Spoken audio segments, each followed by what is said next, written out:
Oh. Yeah. My favorite Disney princess is now a pretty boy?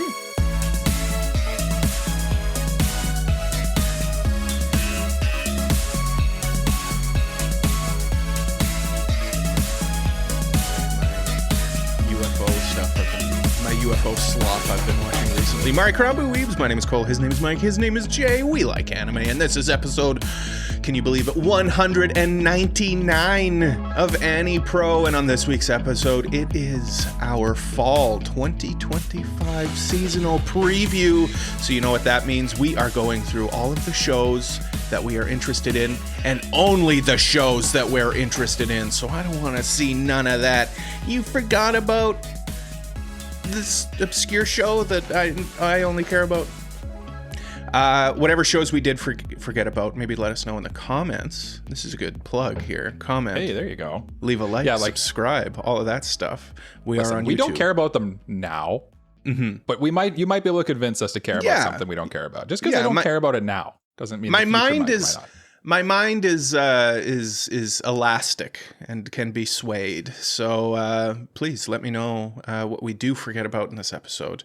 Let us know in the comments down below. Now that all of that is out of the way, though, I am very interested in how you two gentlemen are doing. I'm going to hold off on Mike because he kind of teased me before we started recording that he's got something to say.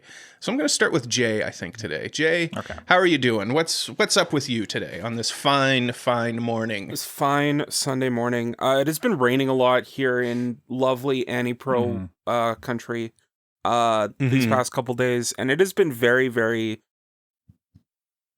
I don't want to say dreary, but like kind of dreary. Bit dreary. It's been dreary for sure. Yeah. See, I don't mind very gray. I don't mind the rain though. I like the rain sometimes. Yeah. I like the rain. I genuinely like rain, but like I hear what Jay's saying. I don't like when it's like, okay, it's just gonna be rainy for like an entire week. Yeah. You know, like then it kind of dampens the mood a little bit. Yeah. There's another aspect that Jay has to go through that you and I don't have to go through. That too. Yeah. Busing. Which is busing and walking. Yes. Yeah. Cole just had to I'm so tired today. So we're gonna move on. Go early. Okay. Cole had to spell it out just so everyone knew. That's what I was getting at. But anyway, it's been raining. And the thing I like to do on a nice rainy day is just kind of like curl up in the house with a book and a nice cup of tea and just pretend the rain doesn't exist. I haven't been able to do that. You haven't been able to do that? Is that... I see. So that's what you want to do today. But it doesn't seem like it's going to rain today a little bit, though, honestly. No, it's still kind of overcast. It's still overcast. I'm probably going to go get a book to read today. Is probably my plan for today. I see. Do you have your eye on something? No. That's what I was going to ask, too. Not yet. No. Just wherever I do have a couple books on hold at the library, but I'm waiting for them to become available. One of the books, I'm actually really excited to read this. I put Aragon on hold. Oh, sweet. Yeah. I've been meaning to like go back and check those out as like an adult, honestly. The inheritance cycle, whatever it's called. Yeah. So fun fact about me, as the resident reader, I didn't start reading for hobby until after I graduated high school. Really? Yeah. I never would have guessed that, actually. Yeah, a lot of it has to do with the fact that, like, when I was in school, a lot of the stuff I was, like, asked to read was stuff I was not interested in at all. Right. So when I grew up... No elves, no swords. Yeah. No Triforces. There was one... What did they... Go ahead, Jay. There was one year that one class got to read Percy Jackson, which was pretty cool, but I wasn't in that class, so... See, I didn't do that one. Yeah. No. I feel you on that one, Jake, 'cause I remember in, like, it must have been early high school days, the one in English class, they made us read a book called Secret Life of the Bees, I think it was called. And it's, like, a coming-of-age story for, like, preteen girls. And I remember reading it. I'm like, this has zero, like, this is not resonating with me even a little bit. Yeah. Like, this is clearly not for me. Why am I reading this? And I remember that one I specifically went out. I read like, I think the first couple chapters and I was like, yeah, I'm not vibing with this, bro. And I just quickly like looked for the rest of the class. I just literally looked at like the Cole's notes or Cliff's notes online and just kind of like faked my way through it. For you At younger least you Gen did that. Zers, you might also latch onto Spark Notes. Yes. Yeah, Whatever Spark the Notes. X insert name here notes is, where it just summarizes the book. It's probably there's like YouTube. I have a buddy who like watches YouTube summaries of like all the stuff he reads, which is like, to me that's crazy. But like I know I think Cole, you do that too. I mean, like, what's the difference between that and like watching a review for something that you watched too, right? Yeah. Like, I don't know, like it helps you pick up on different aspects that you would have It's like an audiobook, missed. if you will. Yeah. Well, that's the other thing too with the youth now is you can listen to it on an audiobook. That makes it way easier. And you carry a phone with you that I can play it anywhere. I am curious though, Jay, since you've dropped this bombshell on us. How did you get into reading as an adult then? 'Cause that's like, I feel like that's an odd one. Well, a lot of it was manga and light novels was my transition. So like because I was into anime, I like started reading manga and I was like, oh, this is pretty cool. Though I did read manga when I was younger. I read Pokemon Adventures when I was younger. Oh, cool. And then I did it for a grade 8 book report, and my teacher said no reading graphic novels. That is cheating. Your teacher just said, "You bloody weeb, out of here," basically. And the funny thing is, like, before she found out it was a graphic novel, the book report I did on it was like, I think I got like a 10 out of 10 on it. Yeah. So she graded it. She graded it, and then after the fact said no. So she graded it without knowing that it was How did she find out? That it was a great, because there was one class that we had where we were supposed to read, just like Baby Jay went up to the front of the class with the Pokemon. No. It wasn't at the front of the class. We were just like all sitting at our desks, like silently reading. Okay. Okay. Because that was super awkward when they would make you go to the front of the class and read. That sucked. Yeah, I hated that. Yeah. You could imagine me doing that. I could imagine you doing that. You're illiterate now. Yeah. Yeah. Never mind then. Yeah. Were there any? This just begs the question from me. Were there any books that you guys read like in school that you actually did vibe with? Probably The Outsiders. I think we did.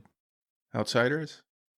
I love To Kill a Mockingbird. It's actually one of my favorite books. Yeah, I love that book. You know what was an interesting book that we read? It was like in grade 8. And Mike, I don't know if you did. Do you remember the book The Giver? Yes, I do. That one was good. That one's good too. I read that in like that grade book. 6.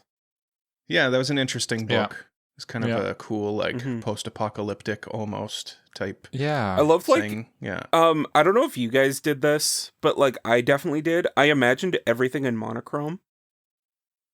No, and that, kind of that. like not monochrome, but like sepia tone. Yeah. No, I do too. Yeah, but I think that's even like part of the narrative, right? Like everybody's kind of like even keeled, and then like when he becomes the giver or whatever, then like he can see everything for what it is. Yeah, that would make a good anime, The Giver. That'd be a cool one. Yeah. Similar to Jay, though, I also had to convince my English teacher to let me review a book on like for a book report or whatever. But it was very different. It was a Stephen King book, and they were like, "Stephen King is pop culture. You can't do that." And I'm like, I know. Shout out Miss Augustine for that one. That's stupid. That one's stupid. Yeah, that's hilarious. Listen, this guy's like one of the most like established and prominent authors of our time. You heathen. Yeah, I got to read. Yeah, and who cares if it's pop culture? Shakespeare was pop culture. Yeah, but like now we celebrate him like he's high art. Yeah. Mine was easy. I did 1984, so I didn't have to convince anyone for that one. No. Oh, I didn't even get the opportunity to convince anyone. I was just told no. And any further word, case, though. He was not allowed. Yeah, he was not allowed. Any further word was get it out of my classroom. Speaking and spoken to, boy. Yeah. What did you end up? Did you have to end up doing something else? I honestly can't remember. I think what I ended up doing was, and this is the funny one, I switched to the first Assassin's Creed book. Okay. Well, it's a book. But that one was okay because it had characters like Leonardo da Vinci in it. That one was okay because it didn't have pitches is probably the real answer. Yeah. The historical document Assassin's Creed. Yeah. That's funny. But because we're gonna save Mike for last, I think that's where Cole's leaning toward. Well, I'm just curious. Pass over Mike and go over to Cole and ask Cole what's on his mind. Hey, what's on my mind? What's on my mind, gentlemen? I alluded to this as we were coming into the episode. I've been on a UFO alien kick lately. Yeah. I don't know why, but just looking into that stuff again, having a good time, having a fun time. Just, I enjoy it now as an adult more, just in the sense that like these are just fun stories, you know. Like I'm watching this one YouTube channel where they talk about like, oh, this is like a secret document that came from the government that was leaked, and it's an interview with an alien. It's like there's like 5 different stories of interviews with aliens, and they all contradict each other. So I'm starting to think like, maybe something's not quite right here. But they're fun. I just have such a good time watching this stuff and reading it. It's so goofy and fun. Plus, like some of my, well, no, I wouldn't say some of my favorite movies are based on this, but there's some fun movies as well. I had Mike, I forced Mike to find me a way to watch the movie Communion, which is alien abduction movie. Jay, before, has forced me to download obscure things for him. Obtain obscure things for him. And this was not nearly as obscure, but it was still pretty obscure. I'd never pretty obscure, yeah. I mean, it stars Christopher Walken, and like part of this movie is just Christopher Walken going absolutely insane, which is, I mean, in and of itself. Like, that honestly sounds worth like what is it, an hour and a half? Movies used to always be like 90 minutes. Yeah, it's not a long movie. Yeah. That sounds worth it for that reason. Him going crazy to the point where this is allegedly based on a true story about a gentleman named Whitley Strieber, who was a horror novelist, who then later on said, oh, by the way, I was abducted by aliens. Here's a book about it. Interesting. Please buy my book. He was a pretty successful horror novelist, though. Christopher Walken was going crazy to the point where Whitley Strieber on set was like, can you like not play me so crazy? And I'm not that much of a nut. Yeah, and Christopher Walken just says like, well, if the shoe fits. That's what his response was to him. So he basically goes, no, you're nuts. You're nuts, and I'm going to continue to play you nuts. No, this is how I see you. And that, basically just a super famous and beloved actor dunking on you for 90 minutes. But if anyone out there, I haven't had a chance to watch it yet. I'll probably watch it today. It's a good day for an alien movie, I think. Nice and kind of overcast. Very gray outside. Like rainy days are good for stuff like that. Like Graylien. I also want to rewatch Signs. That is a good movie though. Signs. I like Signs. I'm a Signs defender. That's a good one. Okay, Mike. Silence. Yeah. Mike, we've beaten around the bush. Yeah. It's your turn. What's up? What's up, buddy? What's up? Well, boys, it's out. The secret's out. What? My coworkers have learned about the anime podcast. Oh, no. Podcast. Oh, no. How did this come about? My one coworker, who's like a buddy of mine, kind of just like, I was watching, it was your stupid Prince of Egypt review, Cole. That ruined everything because I was watching a YouTube video on the Prince of Egypt. That was a good movie. It was a good movie. Yeah, it was a good movie. But check out our Patreon. We did a Patreon review of the Prince of Egypt at Cole's behest. We take turns. We rotate through. Each of us forces the other person to do something for an episode. It's fun. But yeah, I was watching this big, I think I was watching the behind the scenes thing that I sent you guys of the Prince of Egypt. And then someone was like, oh, are you watching your cartoons? And then I was like, yeah. And then just kind of brushed it off. And then my one coworker who knows about the podcast was like, it's probably for his podcast. Oh, and then no. you could just see everyone's ears in the room like perk up and go, excuse me? What was that? It was like slow motion. You were just like... Yeah. Just like turning every around to single look at him. head in the room just suddenly turns toward you. Yeah. So like a few of my like good buddies that I work with or whatever, they were like kind of like, oh, how did I not know about this? And I'm like, why would I tell you? Why would I make it public knowledge that I have an anime and manga and gaming podcast at my workplace? Mm-hmm. Mm-hmm. Yeah. But like, I feel like that's a strange take for you guys because I think both your works do know about your podcast already. Yeah. Yeah. Does like your boss know about it though? Yeah. Yeah. Okay. Yeah. No, I'm just the one living in shame, I guess.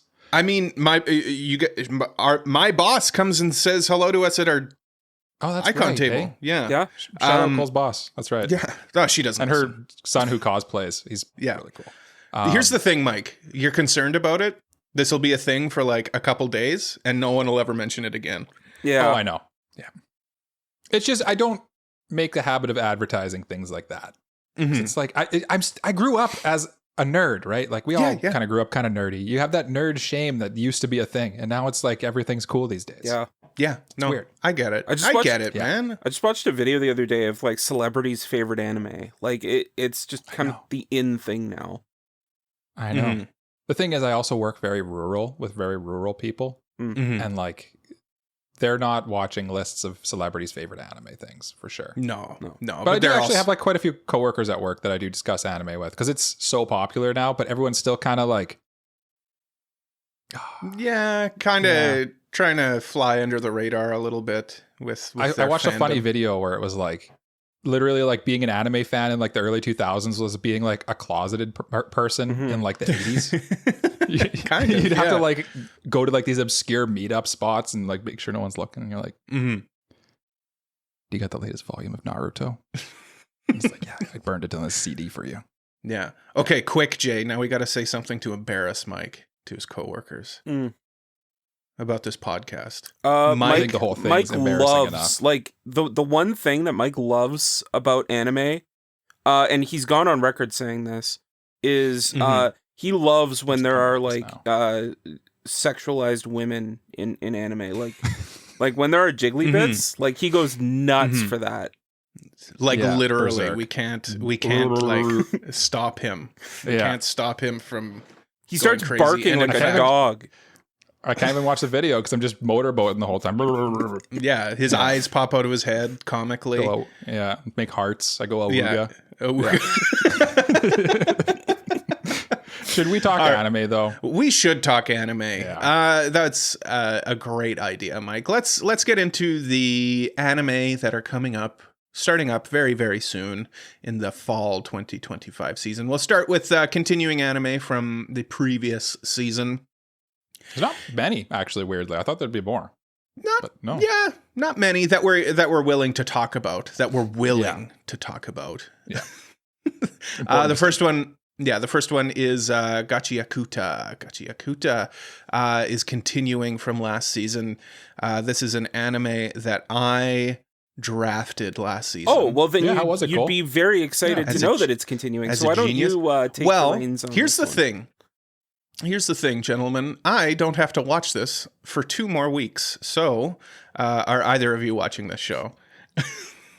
Yeah, I've watched I'd say I'm about halfway through it. I've been kind of binging and catching up on anime lately. I didn't watch anime for quite a while there because life is still pretty hectic. But I'm watching it. I've kind of been off of it too. Yeah. I haven't been watching too much. Yeah, I feel like enjoy the last days of summer. I feel like I've just kind of been experiencing anime burnout, honestly. a little bit. Okay. Yeah, So it comes and goes. It comes and goes. We'll get over it. A season packed is the last one. Kind of does that where you kind of burn out a little because there's just so much, and you're kind of like, oh, there's too much. It's a monsoon. I'm floating away. like I feel like I'm getting the itch to watch anime again now. So I'll probably watch something like a couple of things before the awards come up. But yeah, that's kind of where I'm coming at it from. Is Go ahead. Oh, sorry. I was just going to say, so if you guys have watched this, is this something you're going to continue into the next season, or have you just fallen off completely with it? Is it not really maintaining attention? It's fine. I think part of it, the problem is like we read the manga.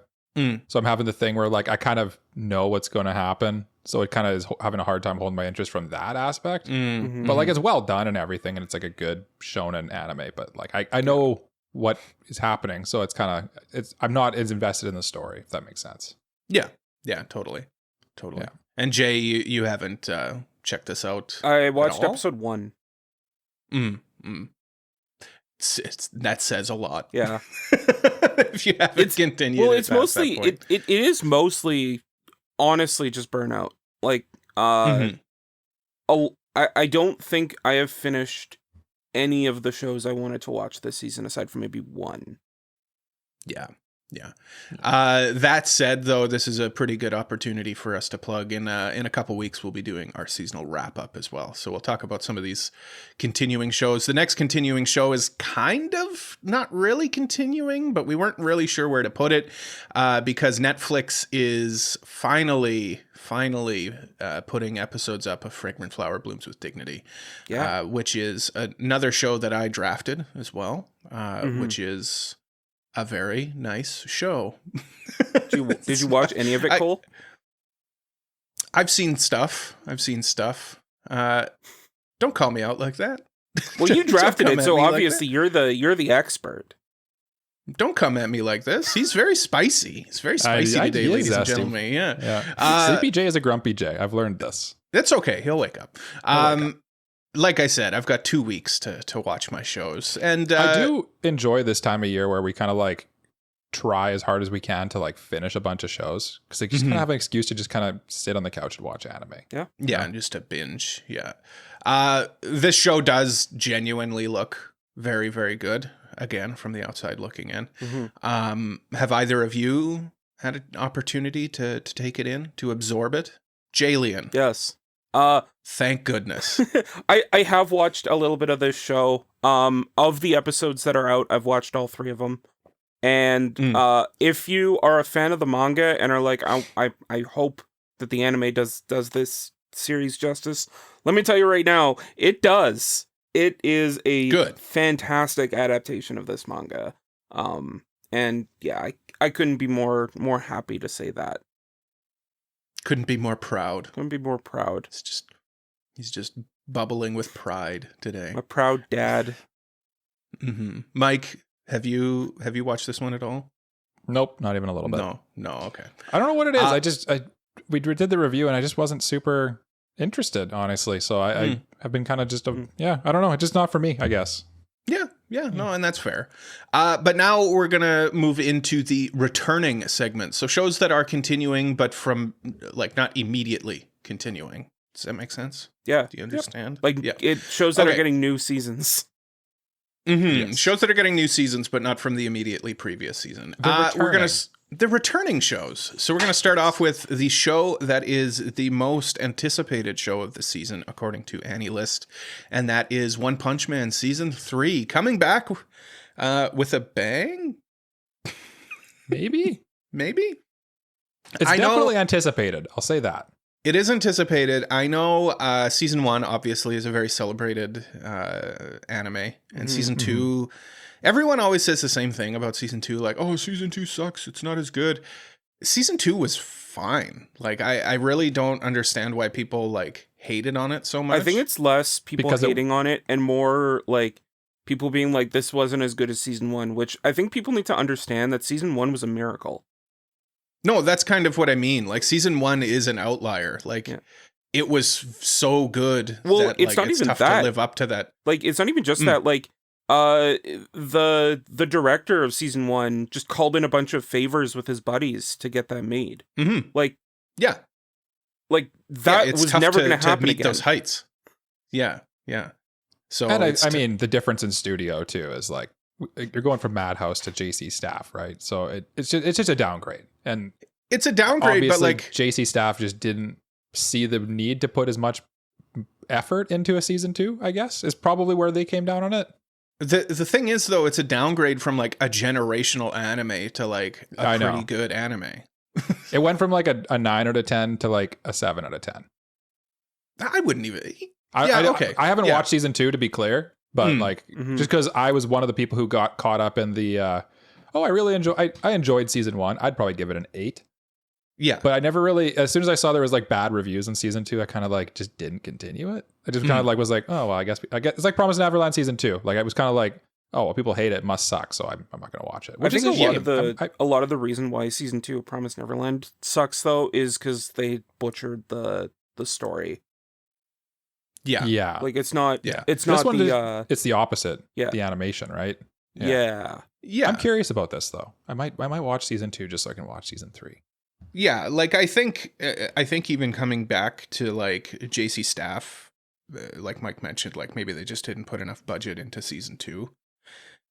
Maybe they've kind of realized, oh, people like want to see this done really well, so maybe they've learned their lesson. We'll see how it's possible. The trailer looked okay. I am a little worried just because like the director kind of has made comments on Twitter, just kind of being like I didn't even really want to do this, but I was kind of roped into it.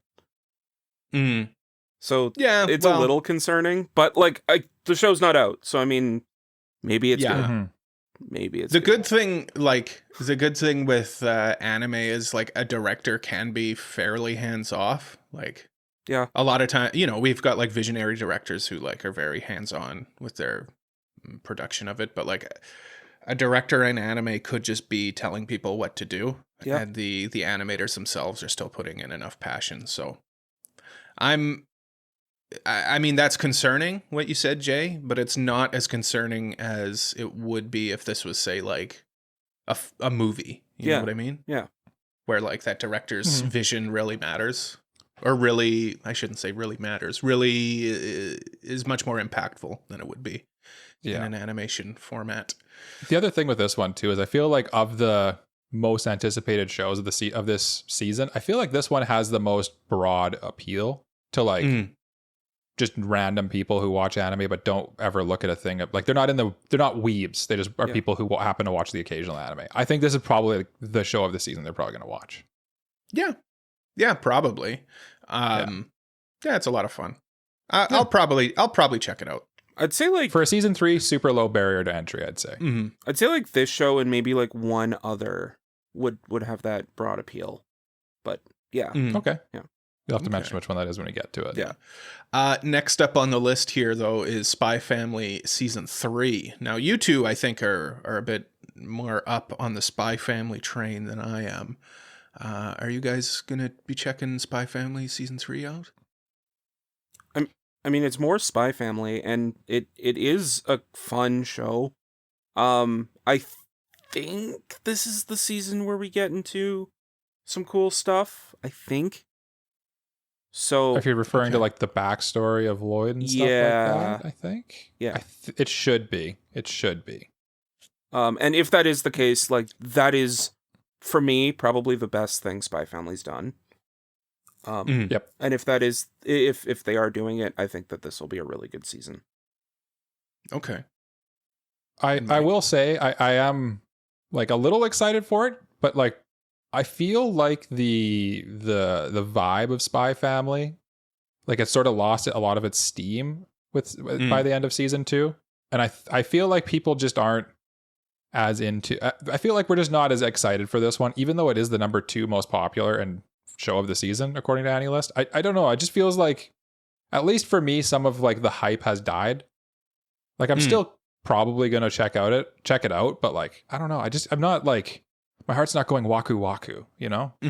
It's almost like the joke has gotten old, but it's not really a joke. The shtick, maybe? I don't know. I am like still, like I said, excited to watch it, but not as excited as I was for season 2. Okay. Yeah. Another show that we're very excited about, I'm sure we're very much anticipating, looking forward to My Hero Academia final season. The show that I've dropped maybe like 4 seasons ago. This is along with this is the other one that I think would be a bit more mainstream, just because like it's the superhero shtick. Yeah, and the only problem with that is like this is season 8. Yeah, this is season or 7 million. whatever it is. Well, I mean, with One Punch Man, like it's season 3 after a season 2 that just kind of isn't as good as season 1. Mm-hmm. Yeah. But that was My Hero Academia 4 seasons ago. Right, but I'm saying like it probably has the same like the on paper, it has kind of a broad appeal. It does, yeah. It's definitely like the other, like these 3 that we've discussed so far are by far the biggest titles we're going to discuss today, I would say. Yeah, I think though My Hero Academia though has kind of gotten to that point where like we're all ready to move on from this. So if they can come out with a bang and everybody's happy with how it ends, then that's great. But if not, then I think this could just go down. I think the biggest problem with My Hero Academia is like a lot of the people who liked My Hero Academia were reading the manga, and the manga's been done for like over a year now. Yeah. Mm-hmm. Yeah. So yeah, we'll see. But I mean, it's still people tune into the final season just to see how it goes. I feel like just to see it animated. Yeah. I mean, it's still anticipated. Like, what is it? It's sitting 3. It's like the third, number 3 most anticipated show. So people are obviously very excited for it. Unfortunately, those people do not host this podcast. So yeah, I fell off it in season 6, but I am like, I don't read the manga. So I'm like curious how it ends. It's just like, there's like 40 episodes between me and this, I think. Yeah. So it's like, that's a tough sell. I'm busy now. Yeah, that's a tough one. Another one that this is a series I completely forgot existed, if I'm honestly. To Your Eternity is coming out with season 3 this season. Yeah. Where again, this is where To Your Eternity lost me in the manga anyway. Mike, do you know like what happens at this point in the anime? Yeah. So it's adapting the like quote unquote future arc now, right? Yeah. Which is like the final arc of To Your Eternity. And kind of when I was reading it, I had the similar reaction to you where I was kind of like, well, this is crap. And then I put it down. And basically like, because it just like, it's such like a hard turn, you know? Yeah. Going from like super ancient-y times to like, it's just modern day Japan essentially. But like now that I've had some time away from it, I've actually picked up the manga from basically the last like 5 volumes of the manga from the library. And I started reading it again. I picked it back up, and now that I've had a break from the original To Your Eternity and kind of gone back into it, I'm actually kind of liking the new arc a little bit. It's well written, I'll say. It just kind of like undoes the whole dramatic point of the start of it, right? Like it takes a different direction. Yes, taking loss on and like growing as a result of that loss, and then it just undoes that, which is very disappointing in something where wasn't that the point of it? Like, wasn't it the point of the series? I would say it was, and then it kind of finished that, and then it moved into this new arc, and now it's telling a different story. Now it's wrapping things up. Yeah. I mean, I get that. Like, it's just that aspect of it isn't as interesting to me as what it was doing before. Yeah, you can almost think of it as like a part 2. Like it's like the first part ended. This is like the second part. This is a completely different thing almost. Yeah. Different story. Yeah. Jay, like, did you read this or? I wanted to read and watch To Your Eternity, and then I kept hearing, oh, it gets really bad. And I'd go, okay, well. It doesn't get really, it's not really bad. It's just different. I wouldn't say it's just a hard left turn. Yeah. Which is kind of the thing. It's written by the author of A Silent Voice, by the way, if we hadn't say that yet. So like it's well written at the very least. This would be an interesting point to join the series for sure. And I'm honestly surprised we're getting a season 3, because I feel like after season 1, people were kind of into it, and then season 2 came out. I'm like, oh, cool, it's still going. And then we get a season 3, and it's like, oh, I guess we're really still going. They must really like it in Japan or something, honestly. Yeah, but I guess it's the number 4 most popular show here, so it's sort of a sleeper show, I guess. I don't know. Yeah, I guess so. It's one of those shows people watch, but like there's not much discourse about it. No one talks about it. Yeah. Campfire Cooking in Another World is the next show on the list here. I think this is one that you were pretty into, Mike. Yes. Me and Shazana, my wife, watched the first season of this show. It's done by Studio Mappa. It was like kind of like their first like departure when they were like in their peak of like the Jujutsu Kaisens and all the other Attack on Titan and all that.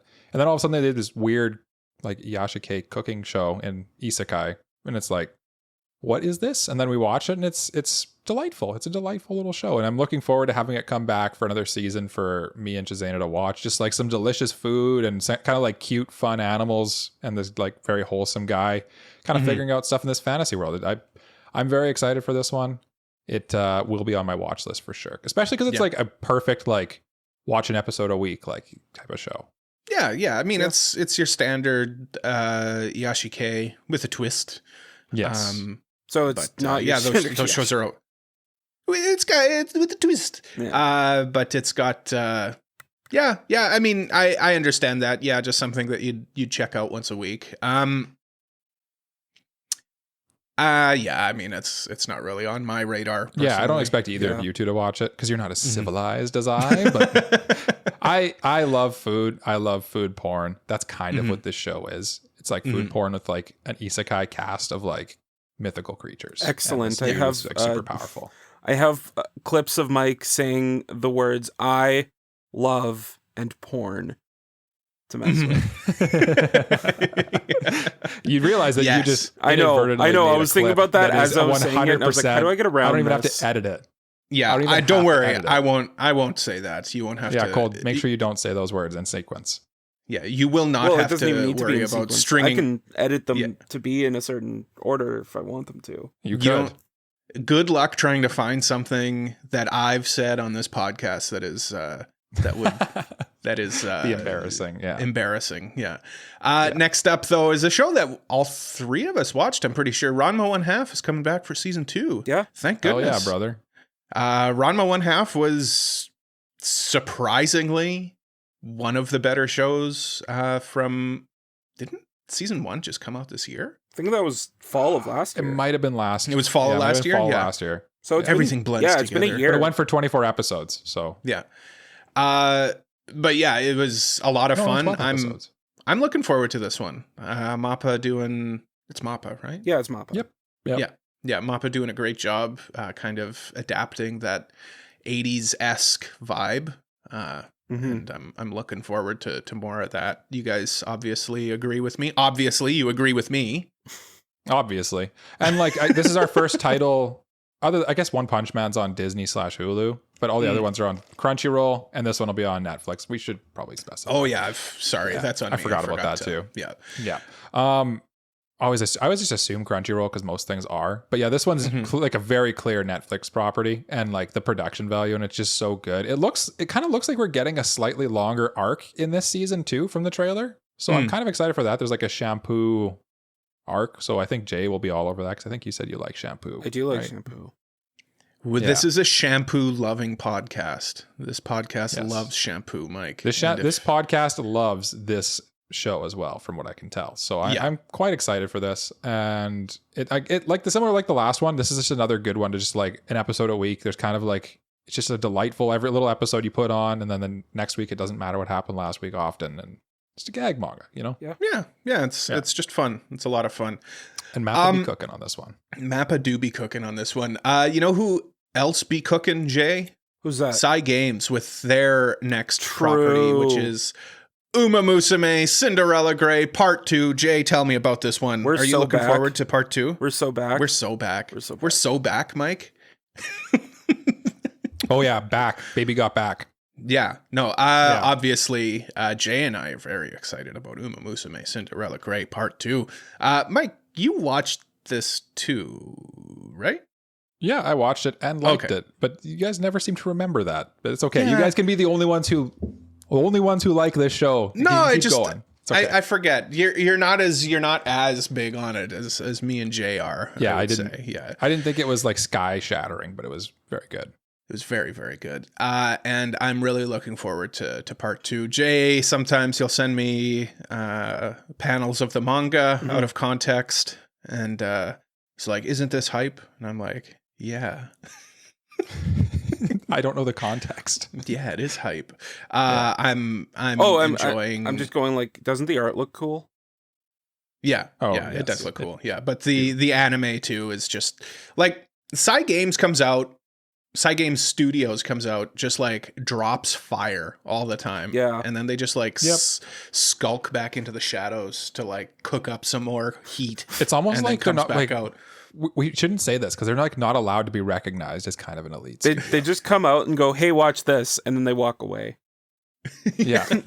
Would you care for this? And then you're like, oh yeah, this was delicious. And you look up and they're gone. They're gone. They were never there. They were never there. Yeah. Yeah. So, very much looking forward to this one. This is a day oneer for me every week. It doesn't say, but I assume this one's on Prime, right? Yeah. If it's anything like last season's, it's going to be Prime YouTube. Mm-hmm. Okay.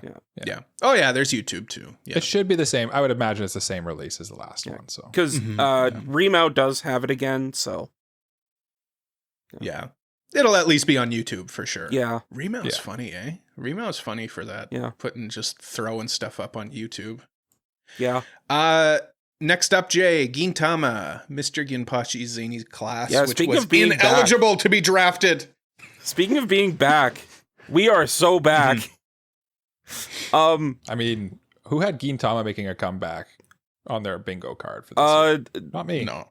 I wholeheartedly expect the show to make a joke about that.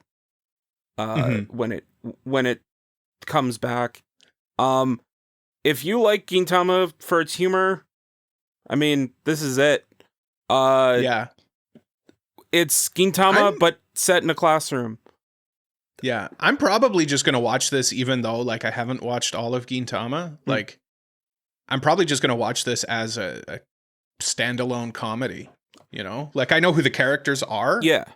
But yeah, there'll probably be some references I won't get, but Gintama is pretty like people know about Gintama and stuff like that, so I'm not too worried about that. Yeah. It seems like it's mostly like its own thing, but it kind of it's just like an offshoot of the main cast in a school classroom from what I can tell. And like the light novel ran from 2006 to 2024, so like there's a pretty broad breadth of material to cover. And I imagine they'll also do like their own bit, like their own original bits, just to make fun of other Jump properties like Jujutsu Kaisen and Demon Slayer and things like that didn't really get that to get that chance in the main series because it wasn't really a thing at that time. Yeah. The only thing I'm kind of worried about with this one is I'm hoping that they do the strategy of where they kind of curate the content, because with 9 novels curated, which usually a light novel is 3 episodes or 4 episodes of an anime, but they're covering 9 in 12 episodes. I'm curious how they'll do that. Or if there maybe is a season 2 or something. They might not even honestly do the full like thing. I can't imagine they would.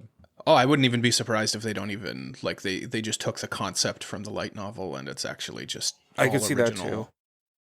Yeah. All original I guess we'll see. stuff. We'll see. Because I mean it's essentially gags, right? Yeah. Like it's a comedy, so they could take bits and pieces from here and there and really not be too concerned about the continuity of the light novel in this case. Yeah. Which even the author of the manga says like they won't stop milking this cow. I love it too, and it's great, and like he can get away with saying that. Because it's Gintama.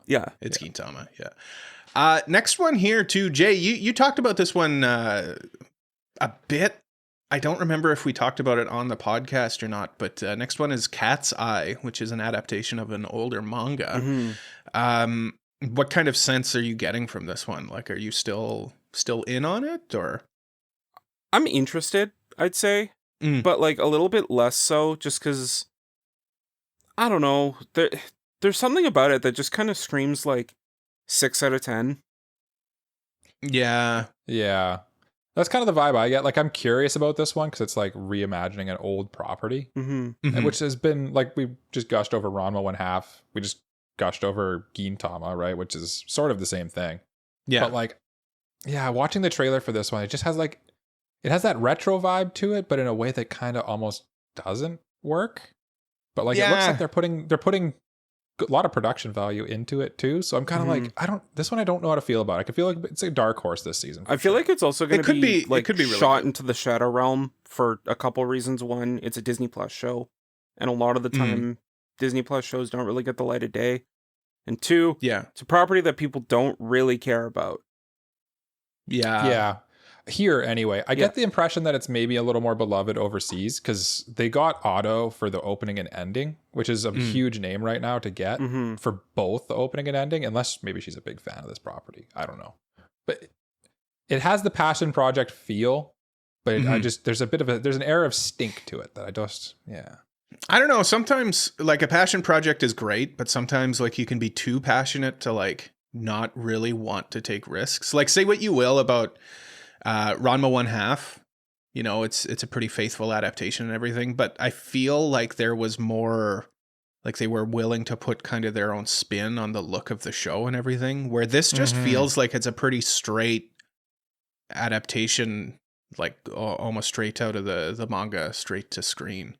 Do you know what I mean? I think that's kind of the vibe, the difference between something like Ranma 1/2 and Cat's Eye. Like Cat's Eye feels like they almost put too much grandeur on the source material, where like Ranma 1/2 was like, yes, obviously we're going to adapt this faithfully and with respect, but you know, we're also artists here who are like trying to adapt something into something modern. So I don't know. That's kind of the sense I get. I'm curious about it. It could be really good, obviously. Yeah. I mean, we're at the start of the season. Anything could be good. Anything could be really good. Especially if there's one thing we've learned from doing this for 4 years now. This specifically, I think 3 years we've been doing the seasonal drafts. Like it's a crapshoot. You have no idea what's good or not. Yeah. But we do, to be clear. Well, we do. To be clear, like obviously keep listening to us because we're experts in the field. But when if by some crazy coincidence we happen to be wrong on some of these, I mean, no one could have known, right? Like, well, no, it's not that we're wrong. It's that we lied to you.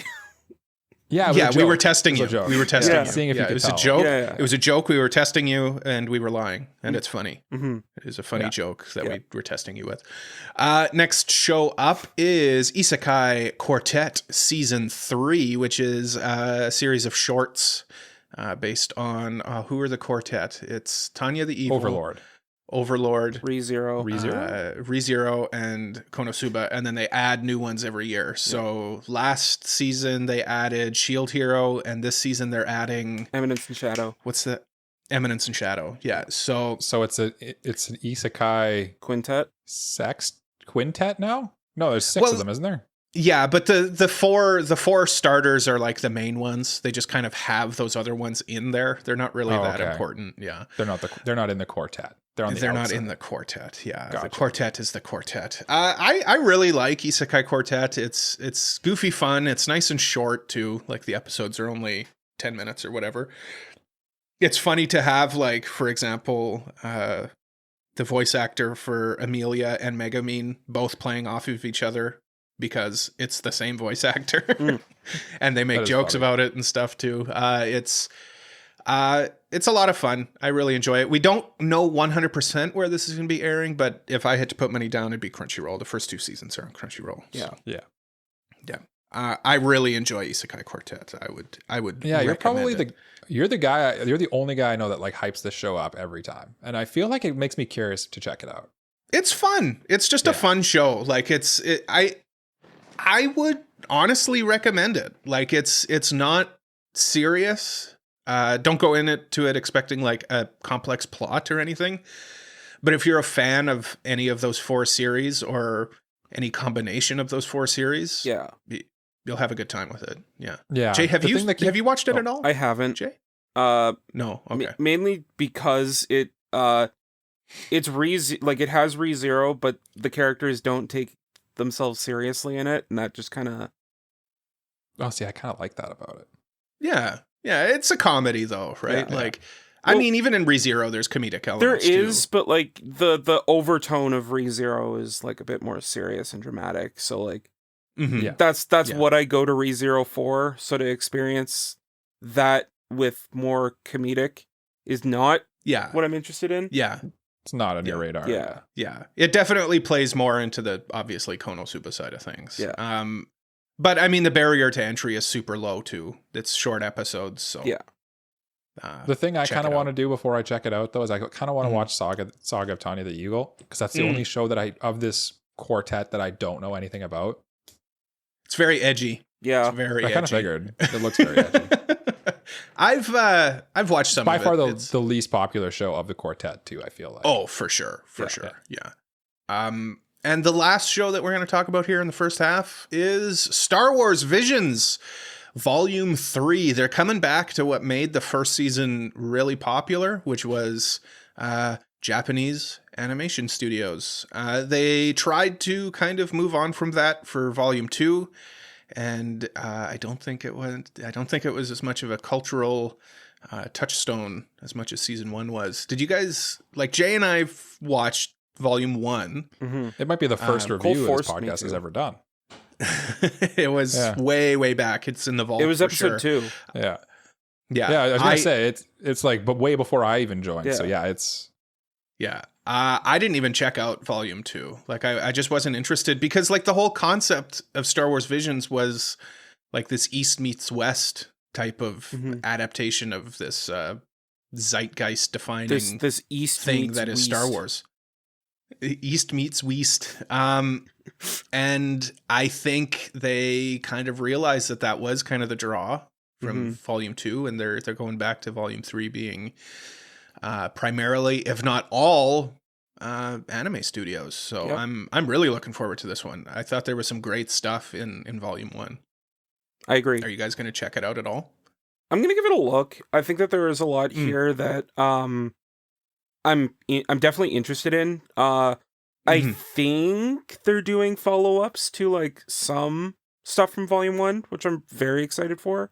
And then some things are just going to be brand new, and I'm excited to see like what these other studios are going to bring to the table, because Yeah. how do you tackle for how do you sure. tackle a like one of the most iconic sci-fi series of all time? Yeah, exactly. Yeah. That's the fun of it. Yeah. I will say I've never checked out even Volume 1, but now that this is coming out, it might give me a reason to go back and check it out. I think. Because it's I like would the barrier recommend to it. entry is so low. Like you just watch an episode at work or something Yeah. at lunch, and you're Like, blazing there's- because they're shorts, aren't they too? They're like single episode. They're like mini Yeah. films, kind of. Yeah. The I said it. I remember even saying it when we reviewed it. Like, there's one episode of Star Wars Visions that is like one of the best Star Wars things that's come out since like the prequel trilogy. Is that the Jedi on the island thing? the bride one? Yes. Yeah. I just thought it was just a great adaptation of like what it means to be a Jedi. Mhm. I think they're it was following so that one cool. up for season 2 or for season 3. I love it. Yeah. I love it, Jay. I love it. You've just made my day. My Sunday has become immeasurably more enjoyable. Thank you for that. But yeah, Mike, I would for sure recommend it. I think if you like I don't know Star why I Wars, haven't watched it, to be honest with you. Yeah, Yeah. if you like Star Wars and you like anime, I think it's just worth checking out. It also, by clicking on its AniList thing, I see here it says further batch of 9 episodes. Star Wars Volume 2 does not meet our eligibility requirements, as only a single episode is animated by a country of origin. Anyway, blah, blah, blah. So I'm like, okay, they are. But I've learned that there is a Star Wars A New Hope manga. I've never even heard of this. And I'm like, that'd be hilarious to review the manga of A New Hope. There's actually the whole original trilogy has manga adaptation. Interesting. I want to check that out. I I know, I know kind of about want to that. check it out. From 1998, Cole. Huh. Who did it, I wonder? I know, like, obviously there were Marvel comics and everything, Star Wars.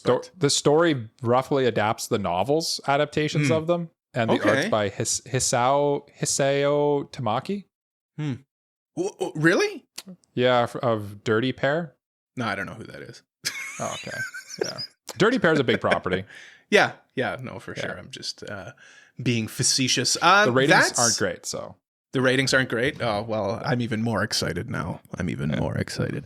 I've added my plan to read list, so yeah. Anyway. That is it for the first half. That's all the continuing and returning shows that we wanted to talk about. We're going to come back and we're going to talk about some of the new shows, some of the shows that we drafted, some of the shows that we're also just generally interested in. So stick around for that right after this break.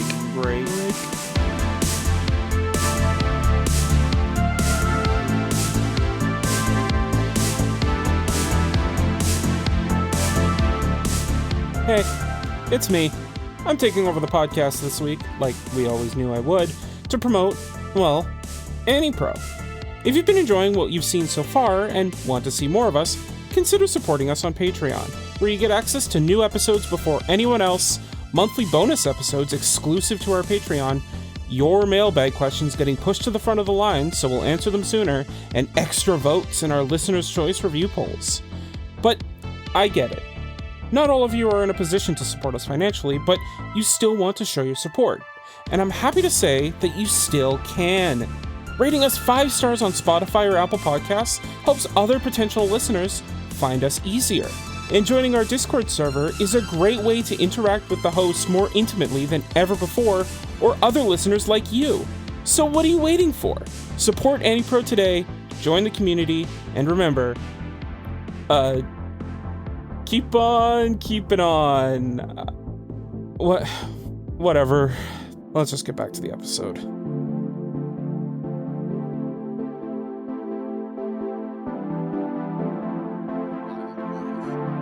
whipping up of a hamburger for breakfast.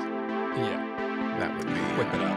Yeah, welcome back to AniPro. Thank you so much for sticking with us through that break, even though I know the music was just top tier peak once again. Was it though? I think it was. I think it was pretty good. Well, compliments to the chef, I guess. Yeah. Cole, one episode you should just pick Muzak. Music? Just elevator music? Well, remember, Jay, the time when you and I hosted the episode without Cole and we had to do the edit too? Cole, do you remember what I put as the the middle break music? Well, it was like basically... It was Yakety Sax. Roadrunners. Yeah, it was like Yakety Sax. Yeah. Well done. Well done. In February, you'll have to do that again when I'm away into the mystical land of Japan. Oh, yeah. How about that, eh? Yeah, you guys will have to do that. But we'll talk about that later on. You know what? So, you know what we do have to talk about right now? Anime? What? Anime. This is an anime podcast, and I think we've forgotten that over the last little bit. We've forgotten about our roots. And now we got to get back to our roots. This is us getting back to the roots, where we talk about the shows that we drafted this season. Yep.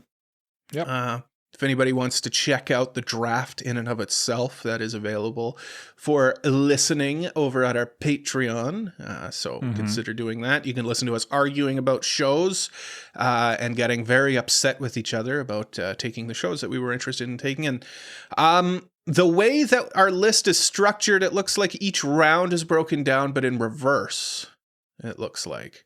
No, it's not reverse. It's in AniPro order. Oh, it's in AniPro order. Okay. I understand. No, he means revert. It goes rounds 1 through a 5 instead of 5 through 1.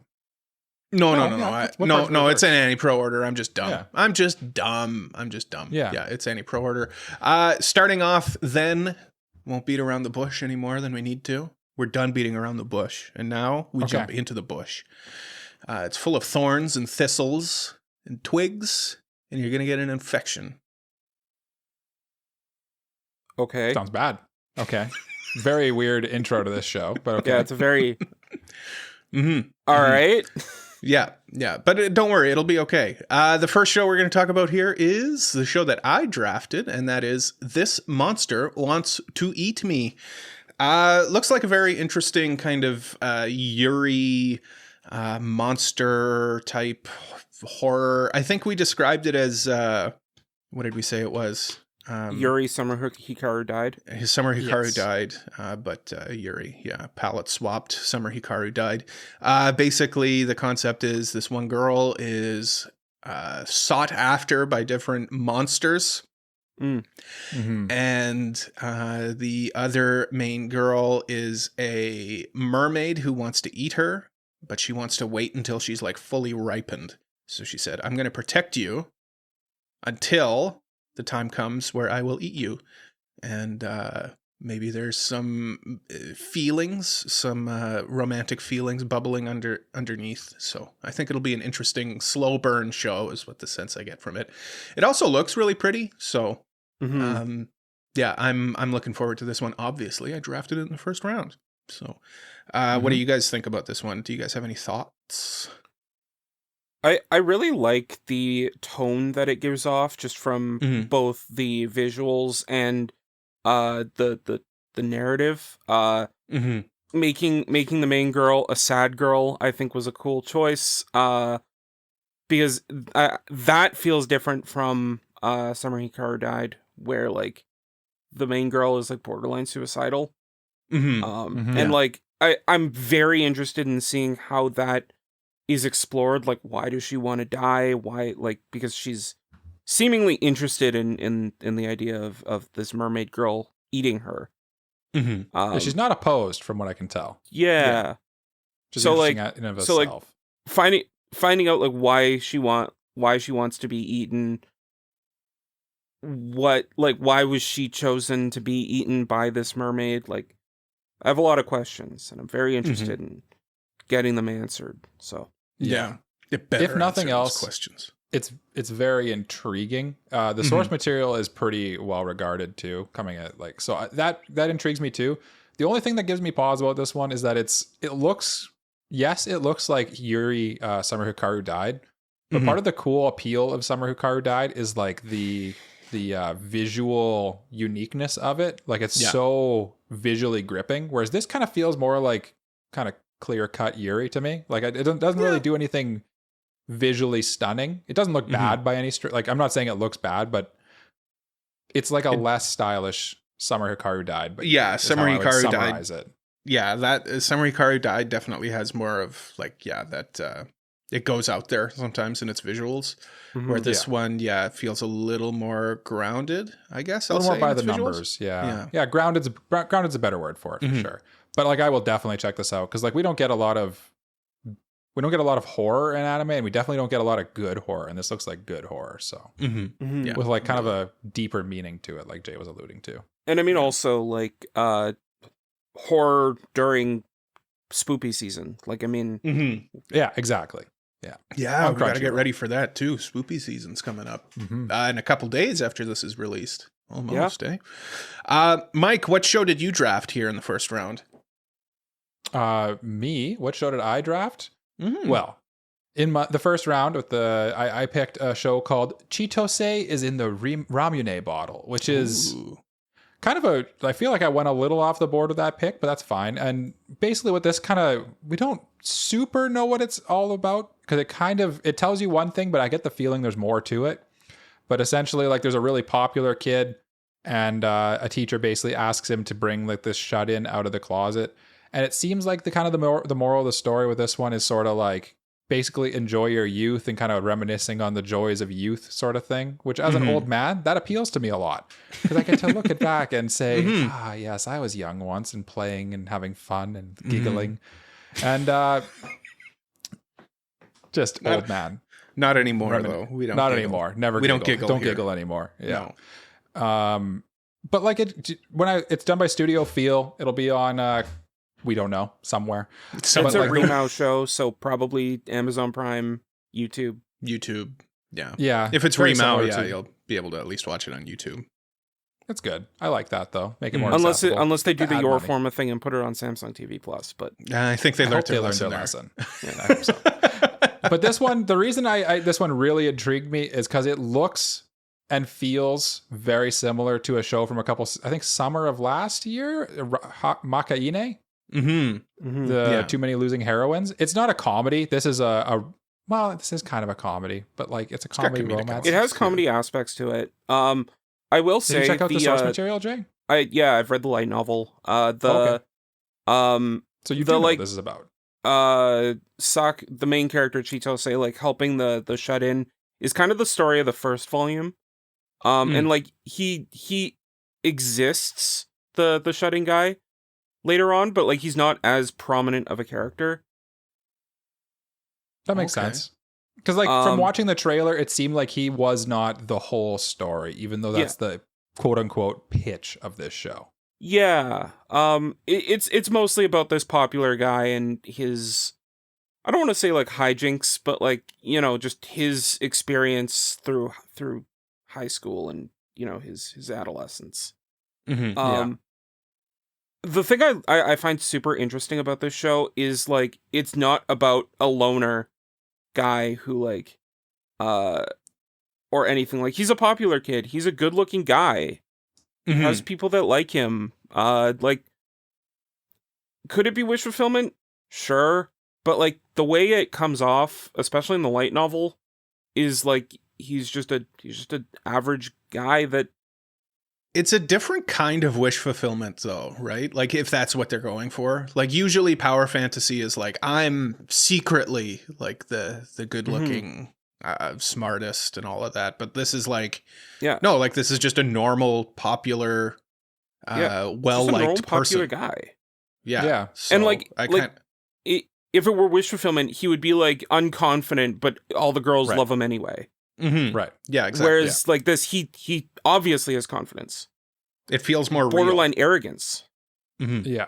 And like it seems like there's a little bit of like drama around him being so popular. Like maybe there's like people who don't like him because he's so popular and stuff like that. But like I feel like that's like such a classic way to have a good story is just have like a charismatic main character that you like.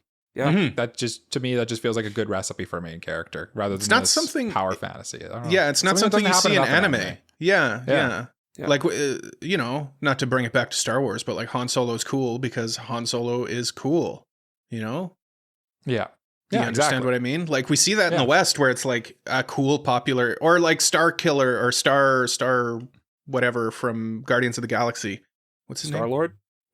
Who? Yeah. Star-Lord, anyway. man. The other cool thing with this one is that they've already announced it's getting a season 2, part 2, whatever you want to call it. And so to me, this looks like they're putting a lot of eggs in this basket.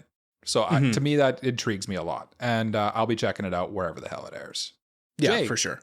Me too. What is your show that you dropped? My first pick, and the show that I thought would be the first overall draft pick of the draft, was Tatsuki Fujimoto 17 to 26.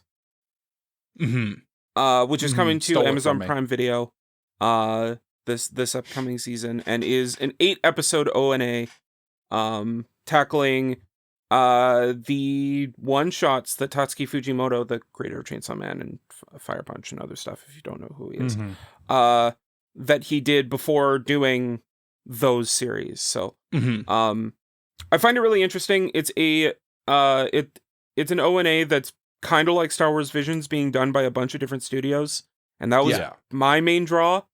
Was like every episode is being done by a different studio, and all of the one shots are like very different. So, seeing Tatsuki Fujimoto get the Star Wars Visions stream it, I'm very interested and I'm very intrigued. Yeah. I think it'll be sure. at the very least a very interesting show to watch. I'm curious because sometimes with those like one-off one-shots, I haven't read these ones to be clear, but like sometimes they're one-shots because he just didn't really know what he was doing or they're not the best stories, so he just kind of put them out. But I think at the very least, just like the different studio every time and they're short, kind of fairly short stories, like I feel like that and will on its own carry this into just being an interesting show at the very least and probably pretty well received. So yeah, I'm definitely checking this one out. Yeah, that's just it. This could, like, obviously, Fujimoto is like an insane artist, right? Yeah. He's an insane person. He's an insane artistic type. Yeah. But these are his stories from age 17 to 26. So like some of them probably won't be as narratively interesting as something like Chainsaw Man, for example. But that gives the studios more opportunity to really like flex their muscles with choosing to adapt these stories in super creative ways. So the only hiccup for me, and it's not even really that much of a hiccup, was this was announced fairly recently and like it's being released. So I honestly kind of feel the opposite to how you feel, just because like I feel like they waited for this to be done before they announced it. No, I know. Yeah, for sure. Yeah. I think it says more about, or what I'm hoping it says more about, is they were able to kind of keep this under the wraps more so than that this was thrown together haphazardly, which I don't think it was. I don't think something like this would be. We've talked about this before, but like at least I have, about shows like just getting announced when they're ready rather than like I like that better, to be honest. I don't like much prefer that. Yeah, it's just because things don't get announced like that very often, it makes me nervous, I guess. So it says more about me. Yeah, I think. With Look Back, which is the last thing that aired on Amazon Prime of Tatsuki Fujimoto that was adapted kind of like in this very similar way. I just quickly Googled it, and it was announced in February 2024 and released on June 28th, 2024. So like that's still short, but not as short of notice as this one, I feel. So and frankly, that was a really, if you haven't watched it, go watch it. It's like an hour and 10 minutes or something. Yeah. It's 40 something minutes, isn't it? Is it? Okay. Yeah. I remember it being really short but like it's awesome. Go watch it. Yeah. And go watch this. I actually haven't watched it yet. It's on Amazon Prime. I know it is. I just haven't gotten around to it. But yeah, this I'm definitely interested in. Just from, an anthology series too is just cool. As long as it's not. And it also like just kind of feels a little autobiographical, just in like how did Tatsuki Fujimoto start, right? How did he get his start? Yeah. We just gotta hope that it's not an anthology like Junji Ito stuff, which has been less well received. My next pick, this is starting round 2. I picked May I Ask for One Final Thing, which is coming to Crunchyroll. This one looks cool. First of all, Step on Me energy, which I'm here for. It just looks interesting. The main girl kind of has like this mysterious backstory. Like, why is she so violent? I'll say. I don't know. I can't quite put my finger on it. It's just one of those ones where it vibes with me with what I've seen, and I was interested in checking this out. So from the shoes of, like, let's say I didn't watch the trailer or didn't know anything about this. What's like the draw? Like, what is the story here?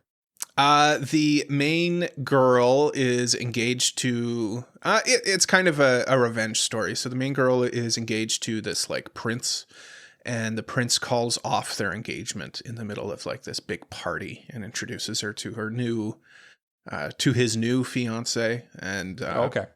Really the only thing that I've been kind of introduced to is that she's like out for revenge for this. So it's kind of the appeal of it is it looks very clean. The character designs look cool, and the main character looks like a badass, and that's what we need like more of. Literally puts on like brass knuckles and like to punch people, and like she just looks like a badass. It's like that classic like reincarnated as a villainess, except she's not like a pretty princess. She's a pretty princess, but she'll also beat the shit out of you. So yeah, exactly. Yeah, like I said, it's got the Step on Me energy. So yeah. Of course I would draft this. Of course. I probably would have drafted it if you didn't, because it looks really good, and it's definitely very hyped. I probably would have drafted this. I think my plan was to do this like 4th or 3rd. If I got my hands on it, but like what sense do you get from it, Jay? It just like feels like an interesting twist on the villainess genre, where instead of like her being a prim and proper girl, she goes around beating people up with her fists. Yeah, exactly. That's fun. That just seems cool.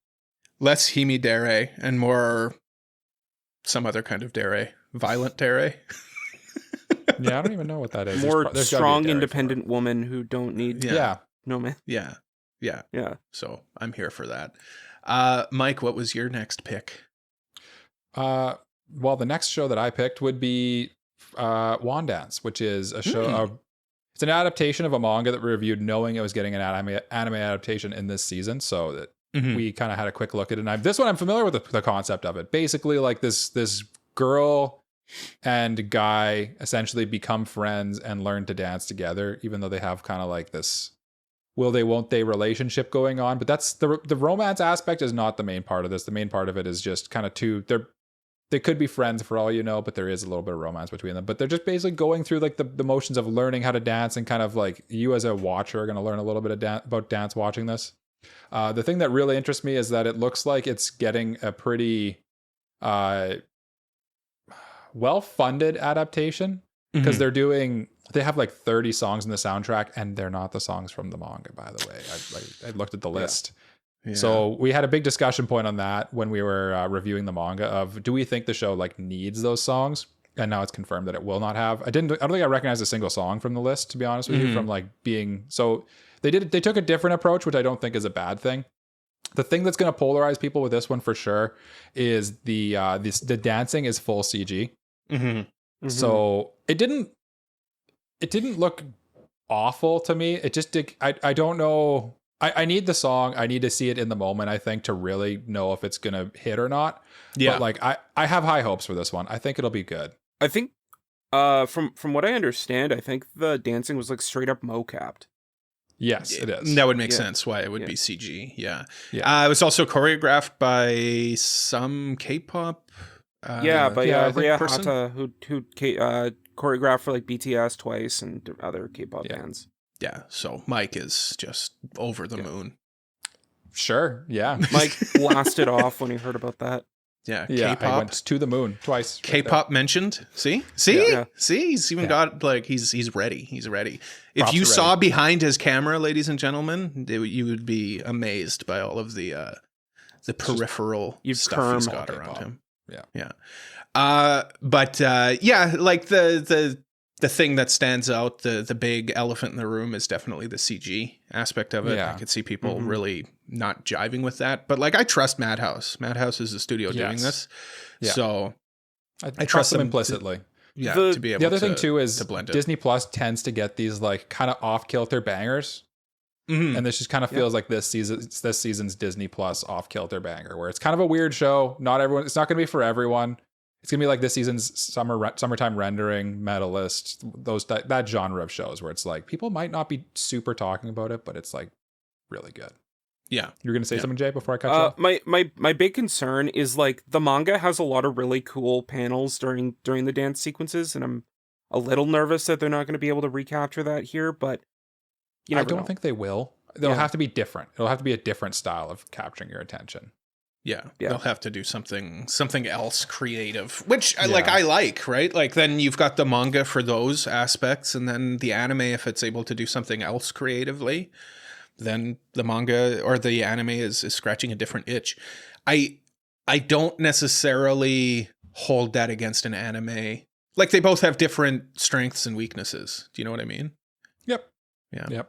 Yeah. But Jay, what's your next show? My next show is a show by another prolific creator, done by a studio that has just recently broken out into popularity. I'm talking about Sanda, being done by Science Saru, and created by the creator of Beastars.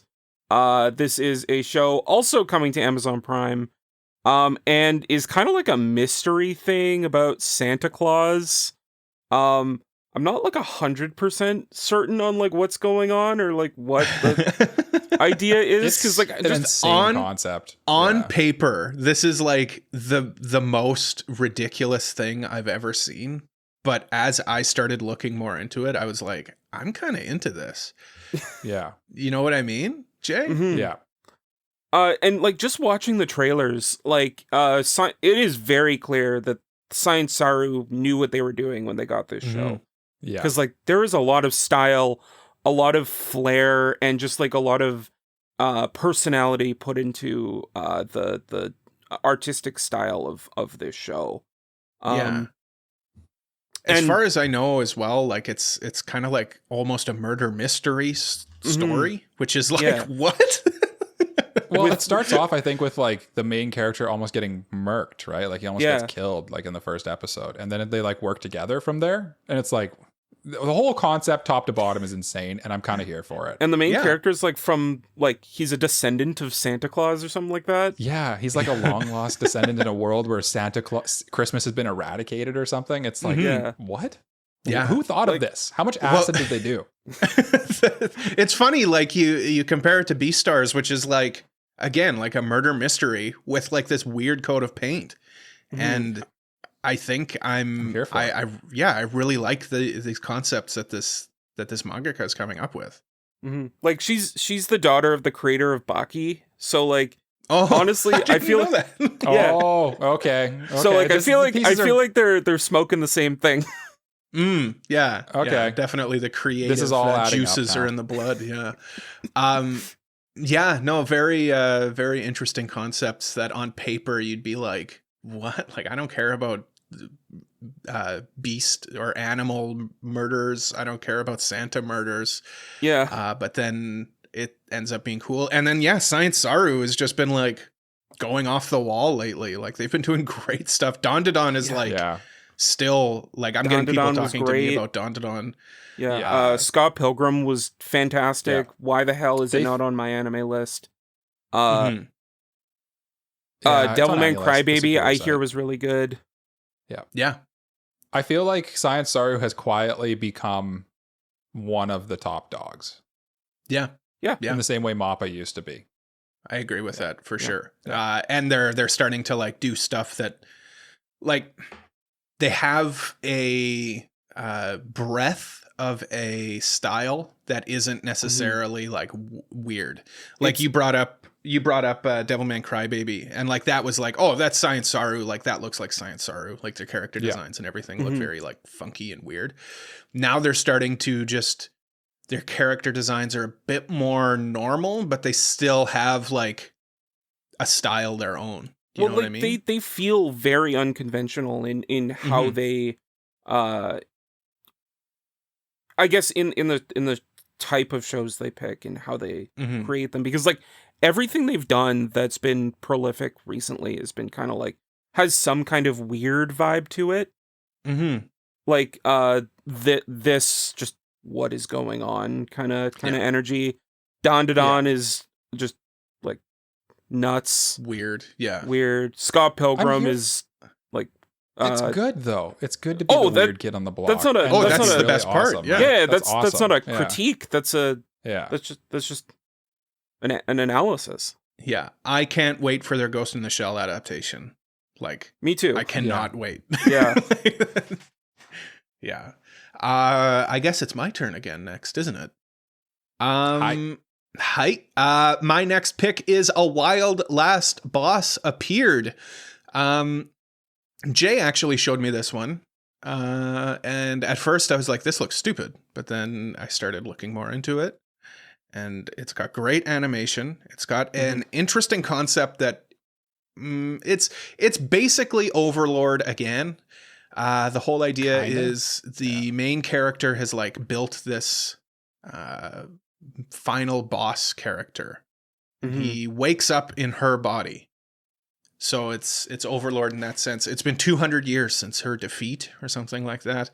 And all of her minions have been like running things poorly. So now she's like coming in to like crack down on everybody. So power fantasy, of course, just like Overlord is, but like I hope it's done well. It also looks great. Again, we've got another badass girl too, which is just a lot of fun. And she reminds me of Ogre Cap because she's got those diamonds on her forehead. So here we go. Yeah. I'm here for it. I'm going to have a good time watching this, I hope. It's also directed by the director of Solo Leveling, if that means anything to anyone. Yeah, so the action scenes will be good. Yeah. If nothing else, yeah. Yeah. This is another Crunchyroll show as well, too. This is indeed. Do you guys have anything else to add to this? When I was doing my research into this, I like heard that like the story of this is a little bit BS, and that's kind of what drew me to it. Just because like we've talked about this, that like I've been waiting for some like more SAO or something along the lines of SAO, and I feel like this is gonna fill that hole. Watching the trailer and kind of looking into it, it definitely felt like I couldn't help but feel SAO vibes from it, where it's just like this is just some BS, fun, stupid, silly like stuff going on. It's pretty looking BS, and I mean, what else? What else do I need? Yeah, I mean, I want that. Yeah. Like I just want have to be Oscar winners. Like, power fantasies are fun. You know, like as much as people like kind of like shit on them, they're just a good time if you're into it, right? Can be. So Can be a good time. Can be a good Yes. time. Sometimes the formula just isn't right, and I'm hoping this one just has the right mix of everything going on. So I'm actually low key looking forward to this one a lot. It looks like it has the sauce. Yeah. Yeah. I hope it's good for you guys. Yeah. If it is good, I'll check it out. Yeah. Mike, you've got this was one that you stole from me, this next show. That's right. Yeah. Yes. My next show I will talk about is A Wild Last Boss appeared. You're going to watch this one on Crunchyroll. Or That's my show. No. We just talked about that. No. I read the wrong thing. I read the teleprompter wrong. Sorry. Let me correct that. That's okay. The next show I will talk about is Dusk Beyond the End of the World. Jay, you highlighted the wrong thing still. Anyway, Dusk Beyond the End of the World. It'll be on High Dive. Okay. Mm-hmm. And that's the one that we're going to talk about, Dusk Beyond the End of the World. And what's this one about? I'll tell you. It's an anime original, which is makes me nervous picking those with my draft picks. But you know what? I am a sucker for an anime original because you don't know what's going to happen. There's no way to get spoiled on it, which is great. And basically the concept here is a guy, something happens. He wakes up like 100 or 300 years later or something. And then he wakes up and his like high school... I want to say girlfriend. They seem like boyfriend, girlfriend. They're probably not exactly that, but it's like his high school crush type situation. Mm-hmm. Seems to be sort of like, there's this like badass robot girl who like wants to marry him or something. And right away she's like, the more he looks at her, the more he sees his like high school girlfriend. So you're kind of like, there's a weird like mystery to that going on where you're kind of like, what is going on here? It looks incredibly well animated. It kind of seems like a romantic comedy with action elements, which I'm here for as well. Mm-hmm. And what do you guys have to say about this one? I am really looking forward to this one. I get Vivi vibes from this one strongly. Yeah. The animation in it, like you said, just looks like this could be one of the prettier shows this season. It's PA work, so like it's an established studio. The main concern is, of course, as is any anime original, we've got to kind of temper our expectations with that. But that's not necessarily like some anime originals are terrific. And this could be one of them. The big thing that kind of turned me off while I was doing my research into this show was Anime News Network did like a review of what I think was like episode 0 of this show. And there is a prologue. Yeah. Their impression of it was very much like, I'm kind of not interested in seeing where this goes. Okay. Interesting. Which kind of turned me off. But like, it was episode 0, so like maybe it turns around later on. Just I just got a little bit of a bitter taste in my mouth from that comment. Yeah, for sure. Okay. Yeah, that would do that. I don't know. Like if even just from a visual standpoint, I really like the way that this looks. I think is probably what's drawing me in a lot. And I like a sci-fi post-apocalyptic type vibe too. Yeah. It's like Vivi meets Tengoku Daimakyo. Yeah. Daimakyo. Yeah. So the cool thing too is that the director is famous for directing a lot of the JoJo's stuff, which I feel like say what you want about JoJo's, but like it's directed quite well from like a interesting direction standpoint. Especially like part 4 onward, I'd say. Yeah. Like the whole thing is like the creative choices made there are pretty crazy. And this kind of seems like sometimes this is another one of the things that is good and worries me a little is it seems like there's this like director who's like received quite a bit of praise and they sort of like gave him the keys to the car and like an open checkbook. And that seems to be what this show is. And that makes me a little nervous sometimes, but it could also be great. PA Works, I feel like they earned the benefit of the doubt. It's going to, at the very least, be very pretty to watch. So, I'm not hoping for a Metallic Rouge situation. I will say, like, on the other hand, like, we always say this, High Dive always gets like one really good show per season. This kind of has the smell of it. It smells like it a little. It could be. Yeah. It's got that stank. Got that good stank. Ooh. That High Dive good stank. Ooh. Yeah. Sticky icky. Yeah. Anyway, I'm going to be watching that on High Dive. Jay, what are you going to be watching on whatever this Chinese animation is going to be airing on? Yeah. On Crunchyroll, I am going to be watching a show that kind of caught me off guard and that is The Fated Magical Princess Who Made Me a Princess. Jay drafts another Chinese Donghua part 2, because last season I did huge lover of the Dong Hua. But yeah, this is an adaptation, a Chinese adaptation of a Korean novel turned manhwa about a girl that gets reincarnated into a princess in a novel in the story that is fated to be killed by the hands of her father, and the whole story is about her trying to figure out like how to avoid that. And on paper that it seems standard, and it probably is, but it looks interesting enough. It's the man was scored pretty well with like an 83% on AniList.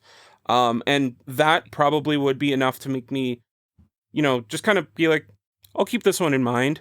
But the thing that kind of sold it to me was watching the trailer and realizing just how dang beautiful this show looks. Yeah, those Chinese animations, they're starting to... They're surpassing. They are. They're getting and really I was good. I'll tell you, I was pretty pissed I didn't know this existed when Jay drafted it. Because I was like, what the hell is this? How did I not know? Because for some reason, I use AniList for everything, especially these preps. And they never have, for some reason, the Chinese animations are not included in the seasonal stuff for some reason. Yeah. And it just throws me for a loop every time. But like this looks really good, Jay. I think this one will be one that me and Shazana try to watch together because I think she'll like it too. It looks so pretty. I like, even like character design wise, like the eyes like shining. It's just like, oh, it's gorgeous. And I think that this one is probably going to be the biggest sleeper hit of the season. It gives me a little bit of Seventh Time Loop vibes, a little bit. Okay. But like it looks way better. It looks way better. But like in terms of like a villainous show that kind of just came out of nowhere and a lot of people just suddenly started liking. I think if there's one show that I would say go check out the trailer for, go check out the trailer for this. And I don't really have anything to say about this one because it just wasn't on my radar at all, period. And Jay scours the depths to try and find shows. Scours the depths, aka goes to the Crunchyroll playlist and watches every trailer in the Yeah. Well, I thought I did too. I guess I didn't click on this one, but I didn't know the Crunchyroll playlist existed, to be clear. So I only clicked on things that I thought I would be interested in. So that's on me. That's on me. I just let the playlist roll, man. Yeah, the only time I skip stuff is if it were like a sequel or something, because I was like, well, Jay's got the right approach here. I go on AniList, click on the season, and then I watch the trailer for every episode or every show is what I do. Yeah. Next up is my pick. I picked what I think could be an interesting show. Tojima wants to be a Kamen rider. Basically, the whole concept is Tojima, the main character, is super interested, borderline obsessed with the Kamen Rider franchise. So it's like, even in this story, Kamen Rider is like a fictional thing. He's a 40-year-old person. His dreams aren't coming true, so he's finally starting to like accept the fact that he's not going to be a hero as he wants to be until something happens, and then he throws on his Kamen Rider mask. And I'm just interested to see how they're going to handle this. Like what are they going to be doing in this one? It's something about it. As an elderly fellow as well, I like the idea of just more middle-aged people being main characters. I like that with Kafka in Kaiju number 8. I like that with the main girl from Kowloon Generic Romance. And I think I'm going to like that here. Yeah. Did you guys check this one out at all? Jay? I did. It was in the playlist for Crunchyroll stuff, so I got to see it. And it looks interesting. I think the main intrigue for me is seeing how they kind of just where this goes, I suppose. Because like it could be fun. It could also just kind of be either repetitive or boring. And I genuinely just don't know when or how this is going to turn out. So I was a little bit iffy on it. Yeah, for sure. Yeah. This one, I didn't even really pop up for me because I clicked on the AniList page and the trailer wasn't linked there too. So I honestly saw Kamen Rider and I was like, oh, none of us like Kamen Rider. And then I kind of moved on. So it's funny to me that you did pick the one show that I was like, I don't need to watch this one. I really know nothing about it. Yeah. Yeah. I think this one's a high risk pick for me for sure. It could be. I think the potential there is to be something. It could be fun. Yeah, I'm glad you picked it because you get to expose something that I genuinely would never have even looked twice at. So, and plus the whole like Kamen Rider tokusatsu type thing is like making a bit of a resurgence lately. I've been noticing. Is it? So, yeah, I'm just noticing more. Like I know Ultraman just had some new movie recently, stuff like that. So, okay, I'm curious. Curiosity killed the cat, as they say. That's a great way to pitch it. Mike, what do you got? What do you got for me? Yeah. For my next pick, I selected I've continued the trend of Mike drafting anime based on games and Mike drafting semi-original anime because it's based on a game, but what anyway. I picked GNOSIA, whatever, I don't know how you say it. GNOSIA? There's just no way. No one knows how to say it. Yeah, no one knows how to say it. It's GNOSIA. GNOSIA? Anyway, GNOSIA is the name of this. It's based on a video game. Basically, the concept is it's almost like you're going to watch a trailer and you're going to say, this is Among Us, the show. Because it's basically like they play like they have to figure out who the imposter is, basically, or the killer, I guess. And they keep like it's like a death game, but then it keeps looping back, and it seems very edgy and dramatic and sci-fi and a mystery, and I'm here for all of those things. This one is definitely a high risk pick, kind of like Cole said with his last one, where it's like there's a lot going on here. It's got a lot of things that are going to probably turn some people off, like 3D CG animation. Interesting. This one's not as egregious as I'll say like Wandance is. I think Wandance is a bit more in your face with it. And this one's like, it's all that too. So I find it's easier it's kind of in the vein of like To Be Hero X, the first, when it was doing the 3D stuff, where it's kind of like, okay, I can see there's a style to it that it's consistent at least. And like the character designs are so insane that it's like, it's just pretty to look at. So for sure. The character designs are striking enough where I'm interested just based off of that almost. Yeah. The concept is cool as well too, though. Yeah, I was about to say, like, I think it's such a cool concept, and just like the idea of ReZero Among Us just seems really basically cool. Yeah, because they're like on a spaceship. Yeah, there's like literally Cole. There's a literal gray alien in this one. There's a gray alien. I know. There's a gray alien in this. His name is Shigemechi. For the record. That's great. No, this'll. I think. Like high risk, high reward, like you said. I'm hoping just from a visual standpoint that this kind of lives up to what I've seen in the trailers. Some of it does look a little jank, I'll say, but not too jank. Do you know what I mean? Yeah. I am getting the faintest wafting of, do you remember that show I drafted a long time ago that I absolutely thought was dog water? It was also 3D CG. I forget the name of it right now. Jay probably remembers. It's very edgy. What was it called? What the hell was that show called? It'll come to us. Yeah. But like this is a very high risk show. Kame Rabi God app. That's the one.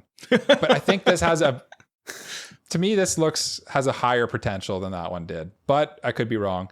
I think that at the very least, this one, if you're not immediately checking it out, like keep your eye on it, and like maybe a couple weeks into the season, just check out how it fared. You know, I think this one might be a sleeper hit and fly under the radar a little bit for a lot of people because it's not like the deep source material or anything like that. Like no one knows about this game before this came out. I don't think. Yeah. No one even knows how to pronounce it. Yeah, exactly. That's probably part of the problem. They're like, "Oh, go play blah blah blah," and it's like, what? Yeah. From what I've heard though about this game, the story is really good. So like, if nothing else, I think it'll at least adapt the story pretty decently. Yeah. I looked at the Steam thing, and it is 92% of the 67 users reviewed in the last 30 days are positive. So it has a very positive rating, which is to me a good sign. Also, just to be clear, Graylian is in this. Graylian. Yeah. But also speaking of Graylians, Jay, what's your next pick? My next pick, I feel like this is my big high risk, high reward show of the season, and that is Disney Twisted-Wonderland episode of Heartslabule. Interesting name. Yeah. Yeah. Disney Twisted-Wonderland season 1. That's all you care about. Yeah. Yeah. This is from what I understand, Isekai story where the main character goes to a Hogwarts-like school where all of his peers are reimaginings of Disney villains. Disney villains into pretty boys. To be clear. Yes, very pretty boys. Yes. I think this show could go either way in terms of rating. I think this could be rated super high, or like the Disney haters come out and just review bomb it. That's kind of where I'm sitting at. Like it could either like I said, risk reward could either be really good or really bad. Yeah, it could go very easily down the road of Isekai Suicide Squad is the feeling I get. Yeah. But I feel like this has so stylish, and it's kind of a niche thing with the whole like semi BL vibes to it that I think it could work. I think this one could work. I was interested in this one too. I think the big advantage of this too is it already has an established manga that people have read and like. So like it kind of has a fan base that's looking forward to this and knows what it's going to be. So unlike Suicide Squad Isekai, this has a source material that people have read and seemingly enjoyed. So, yeah. Yeah. And let me tell you, the boys in this are very pretty. I thought they were girls at first.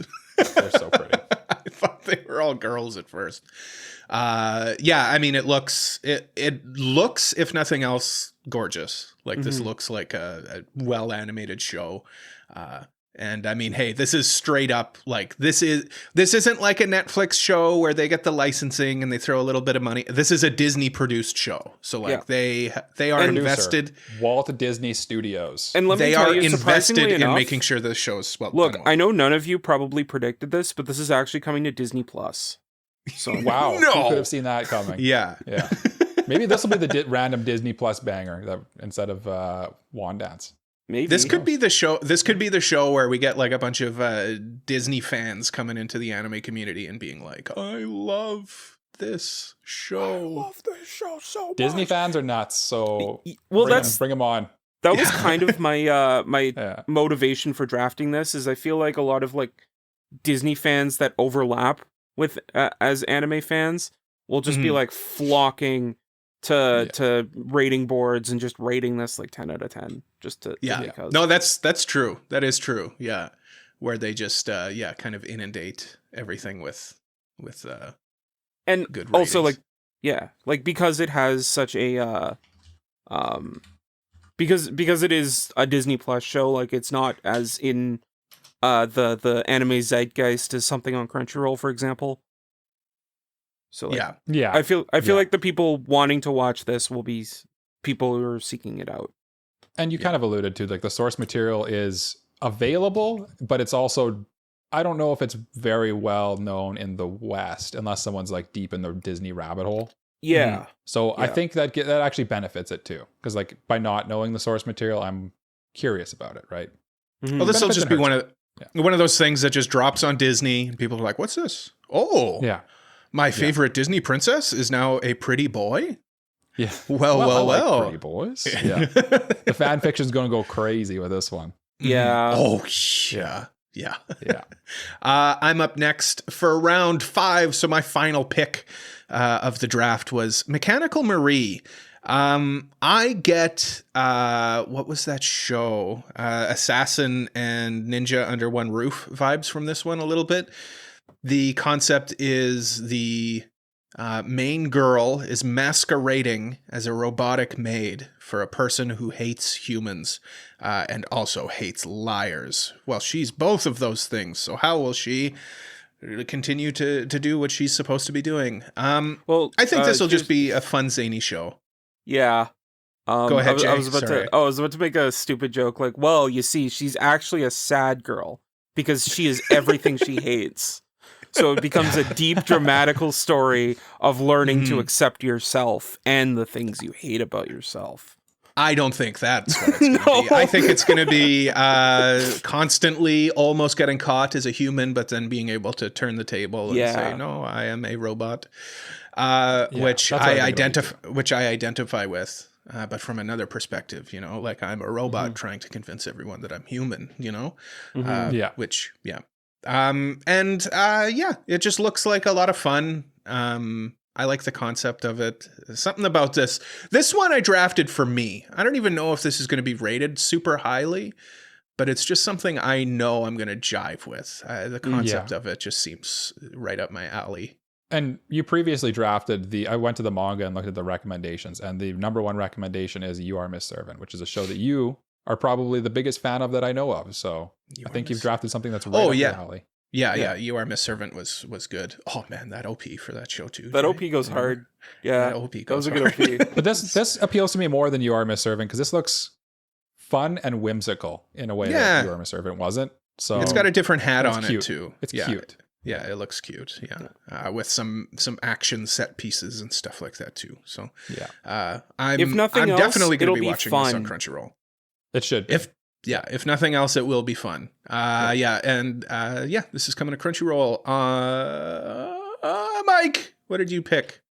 Yes, my final pick of the draft was Touring After the Apocalypse. I'm surprised it got to me that far down because I would have thought Cole would be all over this and Jay would be all over this because it has the kind of like, if you're familiar with titles like, Jay, help me please.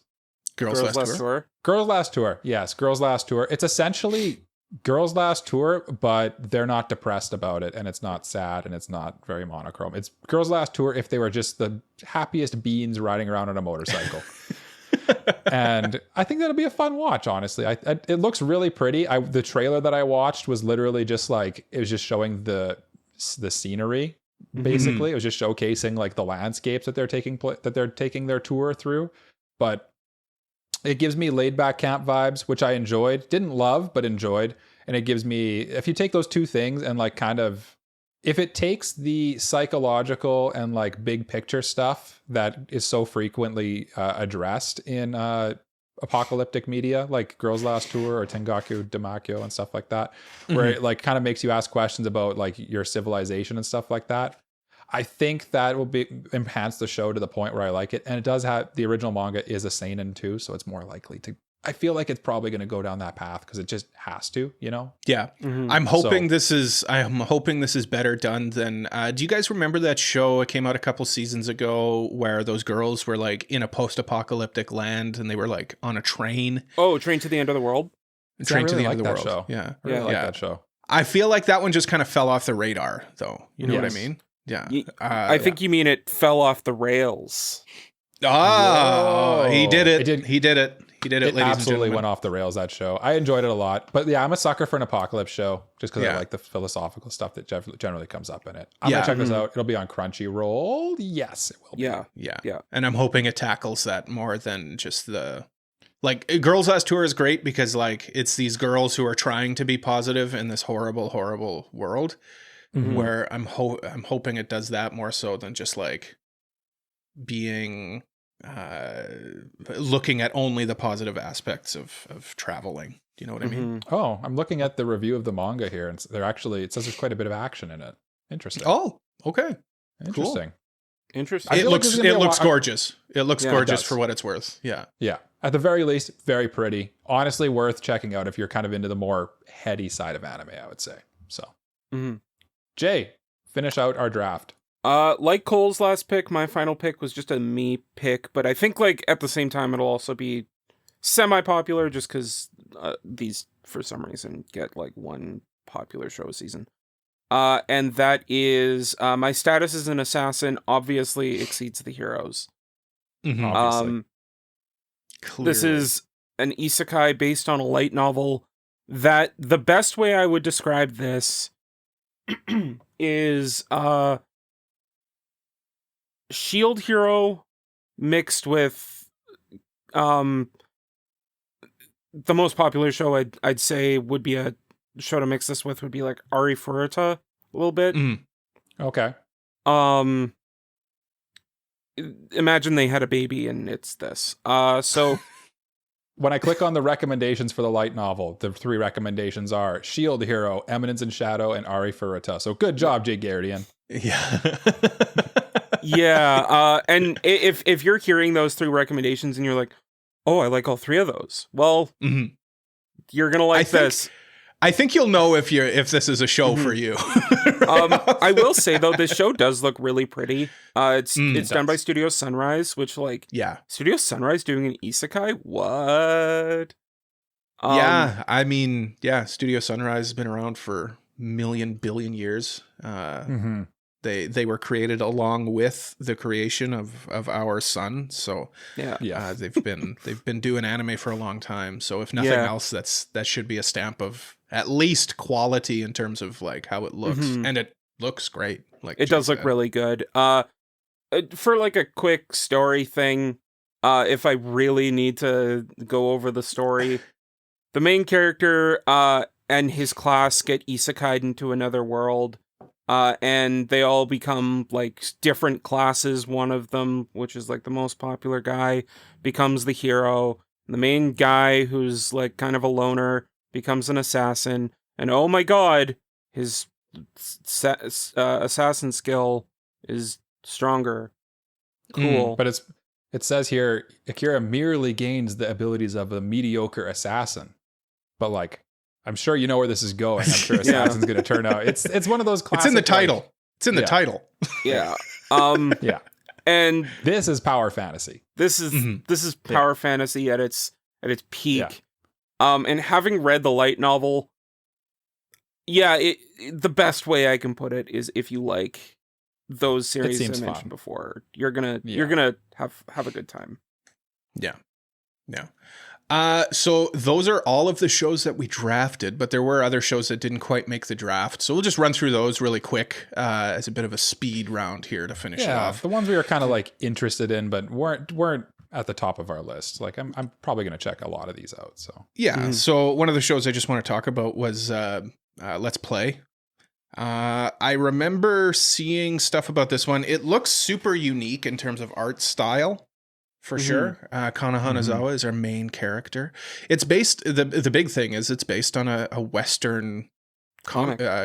Web which comic, is, which is super interesting. The other thing I saw was a lot of people kind of complaining about how it doesn't look right, but like give it some time. I didn't see the any first of that, episode's not even out yet. Yeah. I think they premiered the first episode at Anime Expo, and that's where a lot of people I see. It's interesting. It's definitely worth like a cursor. It's definitely worth keeping like a pin on it to say like, well, I wonder what's going to happen with this. Yeah, exactly. It looks super unique, like I said, in terms of its art style. So, and it's like a grown-up romance that has a little bit of edginess to it, which is kind of something that we don't get a lot of, too, honestly. In anime, it kind of reminds me a little bit of that show that came out a couple, I think like 2 years ago, Yamada-kun at level 999 or whatever. Yeah.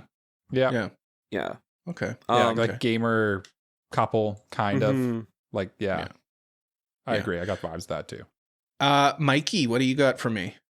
I'm interested in a show called Alma-chan Wants to Be a Family. It's basically the story of like this, like she's like an AI robot, super powerful. Like I couldn't help but think of like in the Bofuri show where like how Bofuri gets like super overpowered and she's like flying around in a mech and stuff like that. And it's just like hilarious and silly. It's basically if you took that, but she was a robot and instead of being the big powerful robot, she actually wants to be a family. So like her like creators sort of like make that happen. It's kind of Spy Family meets Bofuri meets like robot craziness and zaniness. It seems like a lot of fun. It seems silly. I'm going to check it out, honestly. It'll be on Crunchyroll. Yeah, that looks interesting. Jay, what do you have for us? I'm going to talk about My Friend's Little Sister Has It In For Me. This is just like another rom-com series that you see every season. I would have drafted this, but like I know that it's probably going to get like a 65 on AniList, so like it's not really going to do me any favors in terms of scoring. But it looks cute, it looks funny. I enjoy reading the light novel, and it is by the same author as Days with My Stepsister. So no. Oh no. No, I'm interested in this one as well.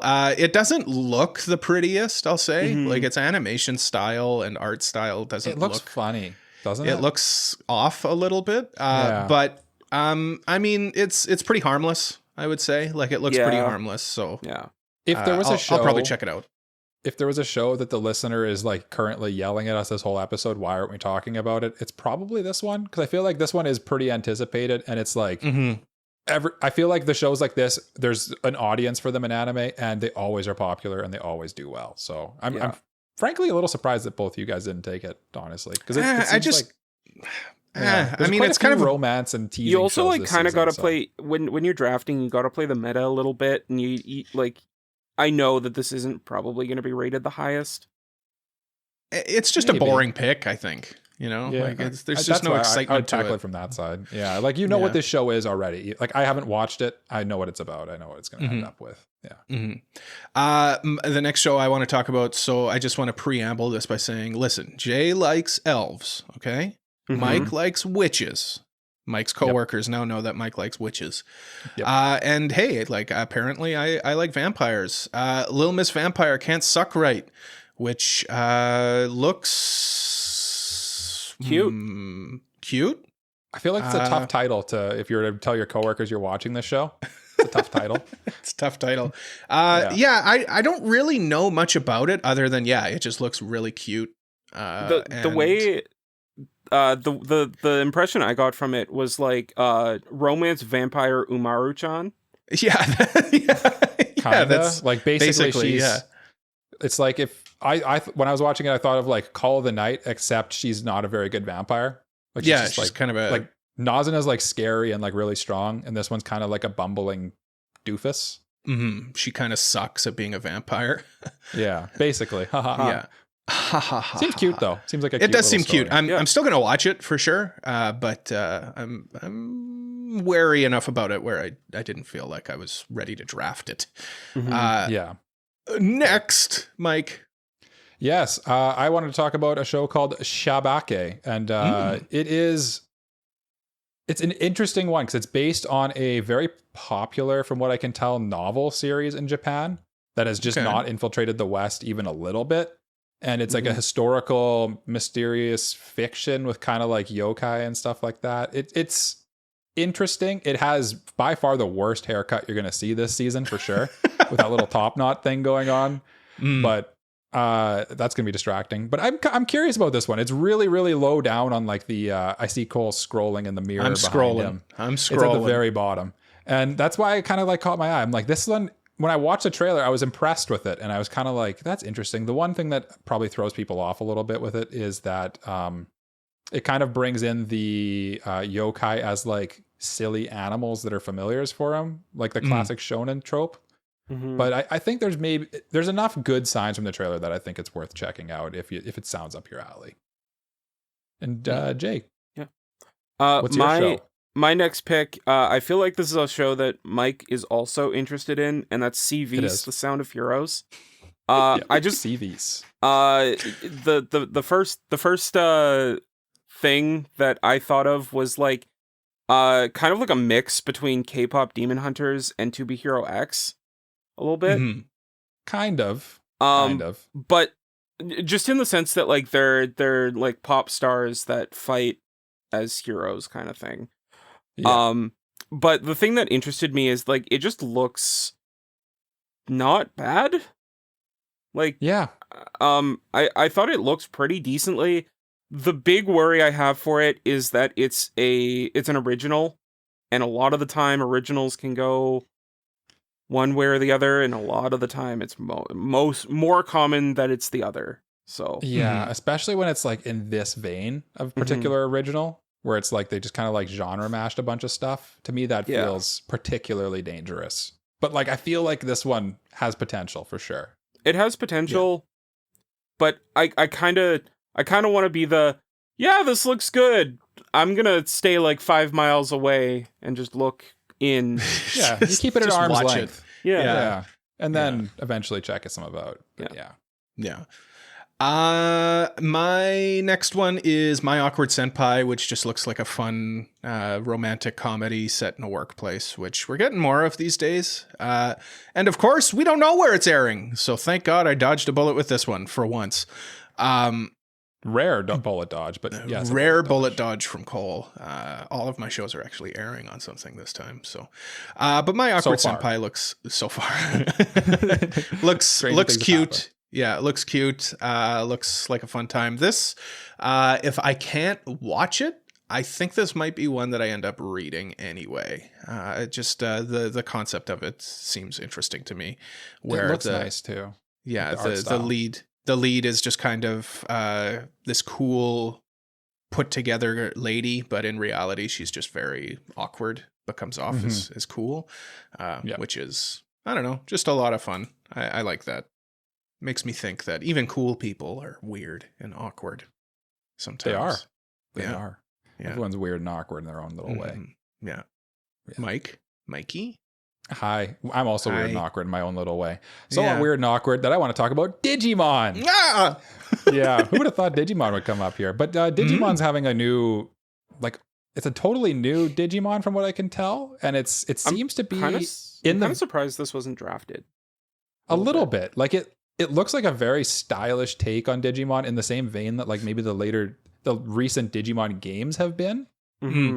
Like Cyber Story and stuff like that, where it's gone away from like the Ultra Kitty vibes of like the original Digimon, and they're kind of leaning into the more adult fan base that it's developed. And it just seems like a very stylish take on the Digimon formula. And I'm kind of like cautiously going to be keeping an eye on this one. I fear for this one a little bit just because it is Digimon and it could easily go down this is just a kid's show rabbit hole. But the trailer I watched looked really cool and stylish and like animated super well and different than just like a normal Digimon or kid's show would be. So yeah, I'm checking that one out. Yeah. I feel like Digimon is a little bit more brave in trying to cater to an older audience, where Pokemon, like, older audiences watch Pokemon in spite of it being a kid's show. Do you know what I mean? Where Digimon, like, I feel like they won't shy away from aiming it at a bit of an older audience. Well, I think a lot of it also has to do with the fact that, like, the 90s rivalry of Digimon versus Pokemon clearly went in the favor of Pokemon. So like safe Digimon at this point, yes. Digimon, I feel like now is just kind of like, okay, we're not going to compete with Pokemon, just kind of do our own thing. So they have less to lose. Yeah. They're the underdog now. Yeah. I'm checking that one out. It says it's on Hulu, so I think I get it on Disney here in Canada, but we'll find out. We'll see. We'll see. Yeah, I might check that one out too. Watch the trailer. It looks cool. I watched. I did see the trailer for it. It looks interesting. I need to rekindle my love of Digimon. I think it's been too long. I've never been a Digimon guy. No, you didn't know about the maybe digital this could monsters? get you into it. Yeah. And how they are the champions. Get into it. I had one of the Digimon games as a kid on PS2, but like it just did nothing for me. We should review like the original like 3 Digimon OVAs that got turned into Digimon the movie here in the West, because they're frankly actually pretty good. They're pretty good little shorts. Yeah. Anyway, Jay, what's your last? Anyway, my last one here is an isekai that I'm I think it's more of a fantasy than an isekai, but it's called My Gift Level 9999 Unlimited Gacha Backstabbed in a Backwater Dungeon. I'm out for revenge. That's a long ass title. That's a very long and ridiculous title. Yeah. And also, like, I found that there was a lot of shows this season where I wanted to write, this is just a generic isekai, but they're not isekai. They're actually just they're doing what we wanted, where they're just fantasies. They're just become fantasies. So the main reason why I'm interested in this, aside from the fact that I read the light novel and I know what this is about, is the title is ridiculous. And the funny thing is, they shortened it from the light novel thing. Yeah, it is. It is, actually. I didn't realize that. But the original title, Jay, is Backstabbed in a Backwater Dungeon. My trusted companion tried to kill me, but thanks to the gift of an unlimited gacha, I got level 999 friends. And now I'm out for revenge against the world or something like that. Like, I think there's another line in that title. Oh, yeah. It's craziness. Absurd title. So if you thought the anime title's long, it's not that bad. It's not that bad. They tried to shorten it for us Western. Yeah, this one seems fun though, Jay. Honestly, it does look like dumb fun. It's just it's like one of those kicked out of the party stories where like the main character, but like it turns out like, oh, he has this cool gacha ability, and he basically rolls. He gets like gacha pulls, and he pulls like all these S tier waifus. And he uses them to get revenge on the party that kicked him out. Yeah, he's me for real. Yeah. So like he basically becomes like Ainzul Gown going after everything and then taking over the world. But with like Weiss Schwartz S tier waifu cards pulled as his friends. Yeah. Basically. Yeah. Looks goofy. I might check this out. It looks silly. It looks fun. It looks super stupid and doesn't seem like it's taking itself too seriously. As long as the anime adaptation of it doesn't take itself seriously, I think we're in for something fun and stupid and fun. There's two shows here that we just want to kind of address. One of them is Potion Wagami wo Tasukeru. Did I say that right? Yeah, seems like it. Sure. Yeah. Mike, why do we want to talk about this? What is so interesting about this show that we added this to the list? It seemed interesting to me because to quote I'm scrolling down here. It uses a very interesting way of creating their show that I feel like it's worth discussing. Because I made you guys watch the trailer before we read this, and there's a thread on the AniList here where it says, should this even count as anime? Because according to the company who made this, and this is a quote, use original DNP technology that converts manga manuscripts directly into animated video without traditional drawing. What does that sound like to you guys? That sounds like AI. Yes. That sounds like artificial intelligence taking manga panels. When you watch the trailer, it looks like they fed an AI a manga and said, animate this. Yeah. And then also I'm like curious. the music also sounds very AI. It feels like AI Slop the anime. But listen, it doesn't look terrible. I mean, no, like if you watch it without realizing that it's primarily done by AI, it just looks like kind of a generic, not great anime. It's got that AI generic feel to it. That it doesn't look ugly, but it's kind of like this just doesn't feel like it has soul. Yeah, it's got this sheen over it. It's like everything's kind of been like rubbed with like Vaseline or something like that. Yeah. Like everything's a bit it's too wrapped shiny. in like plastic wrap. Yeah. Kinda, yeah. Looks odd. Listen, I think we've gone on the record as saying like AI is a very powerful tool to assist you in creative aspects, but this just feels almost exploitative. Like this just feels like, I know I'm going to start a studio and just feed it manga and it'll make me anime and I'm going to get rich off of this. Yeah. Guy paid for a ChatGPT Plus subscription and basically is like laughing because he's like, I've just made an anime for super cheap, and if we make $20 on it, I win. Yeah, exactly. Yeah. I feel bad about this. This feels wrong. if I need to come down somewhere on it, this feels bad. What are you talking about? This is going to be Crunchyroll Anime of the Year winner. Oh god, the AI haters are going to come for this show for sure. Yeah. This is gonna. I think this is going to be over under on 55% rating. Under. Yeah, big time. Under. Honestly, like I could see Crunchyroll like putting this in their awards just to drum up like discussion, because like the amount of people like saying, "Can you believe that the AI show got nominated for an award?" Best animation. That's a good point. Yeah, they could do that. I could see that. Could do that. And what is a seasonal preview without mentioning the Gooner Slop that is coming to Ocean Vale in Sawa. Can somebody read this one? This one's impossible. Sawa Ranaide Kotasashi-kun. I don't know. It's something guy's massage therapist for volleyball players, I think. Volleyball team or badminton players. I don't remember. They look like volleyball players based on the poster. Oh, okay. The actual English title is Hands Off Saronaide Kota Sashi-kun. So that's his name. Yeah. That's his name. Impossible name. Name. He should change it to like name. Jim. But yeah, basically the anime is he is massaging hot sporty waifus is basically the whole anime. And you know it's good when you watch the trailer and they have to censor stuff in the trailer. Yeah. I'll be checking this one out for sure. We'll all be watching this one for sure. So that's all of the shows that we're looking forward to. Really cherry on top there at the end. Definitely looking forward to that one. Gentlemen, did you know that we have reviews coming up? We do. Our next anime review is Buddy Daddies. That is the winner of our last Listener's Choice tournament that we had on our Discord. Our next manga review is Journey Home After School. We're reading chapters 1 through 1 million of them. There's that many chapters? There's that many chapters. We're also reading 1 through 25 of Ichi the Witch after that, and all of Black Torch, because I think that was a completed series. So we came to the consensus that we'll just read all of that. It's only 19 chapters, Cole.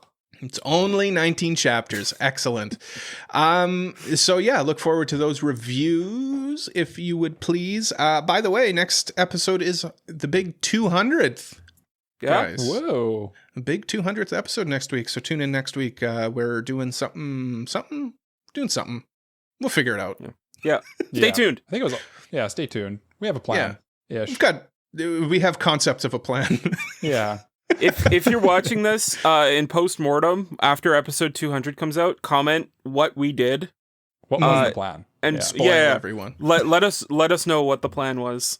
Yeah, tell us the plan. Yeah. Yeah, exactly. Thank you so much for listening to another episode of AniPro. If you liked it, please leave a like, subscribe, leave a review, tell a friend about us. If you really like us, why don't you consider supporting us on Patreon, like these lovely people: Mr. Family Guy 36, Elijah Wood, Braindead B-Dog, Peach, Frama, Kratos, Just Juzz, Mogmog, Uncle of Light, Saffron, Mexi, and Genus? I'll get it one day. Genus 26. I should talk to them. By supporting us on Patreon, you get access to all sorts of perks, and it really helps out the show. We're also on social media at AniProPod, and please join our Discord community to keep up with us and other listeners. Links to everything is in the description or at our website, AniProPod.com. Mike, would you do me the honor of leading us in a round of bye-byes, please? Yes, I will do that because, as we know, I don't remember what I was going to say. Thank you for listening. I'm looking forward to next week. 200 episodes is kind of crazy. That's a long time. We've been chatting about anime like a bunch of weebs, and hope you have a good rest of your day. Yeah. Bye-bye. Bye-bye. Bye-bye. Bye-bye.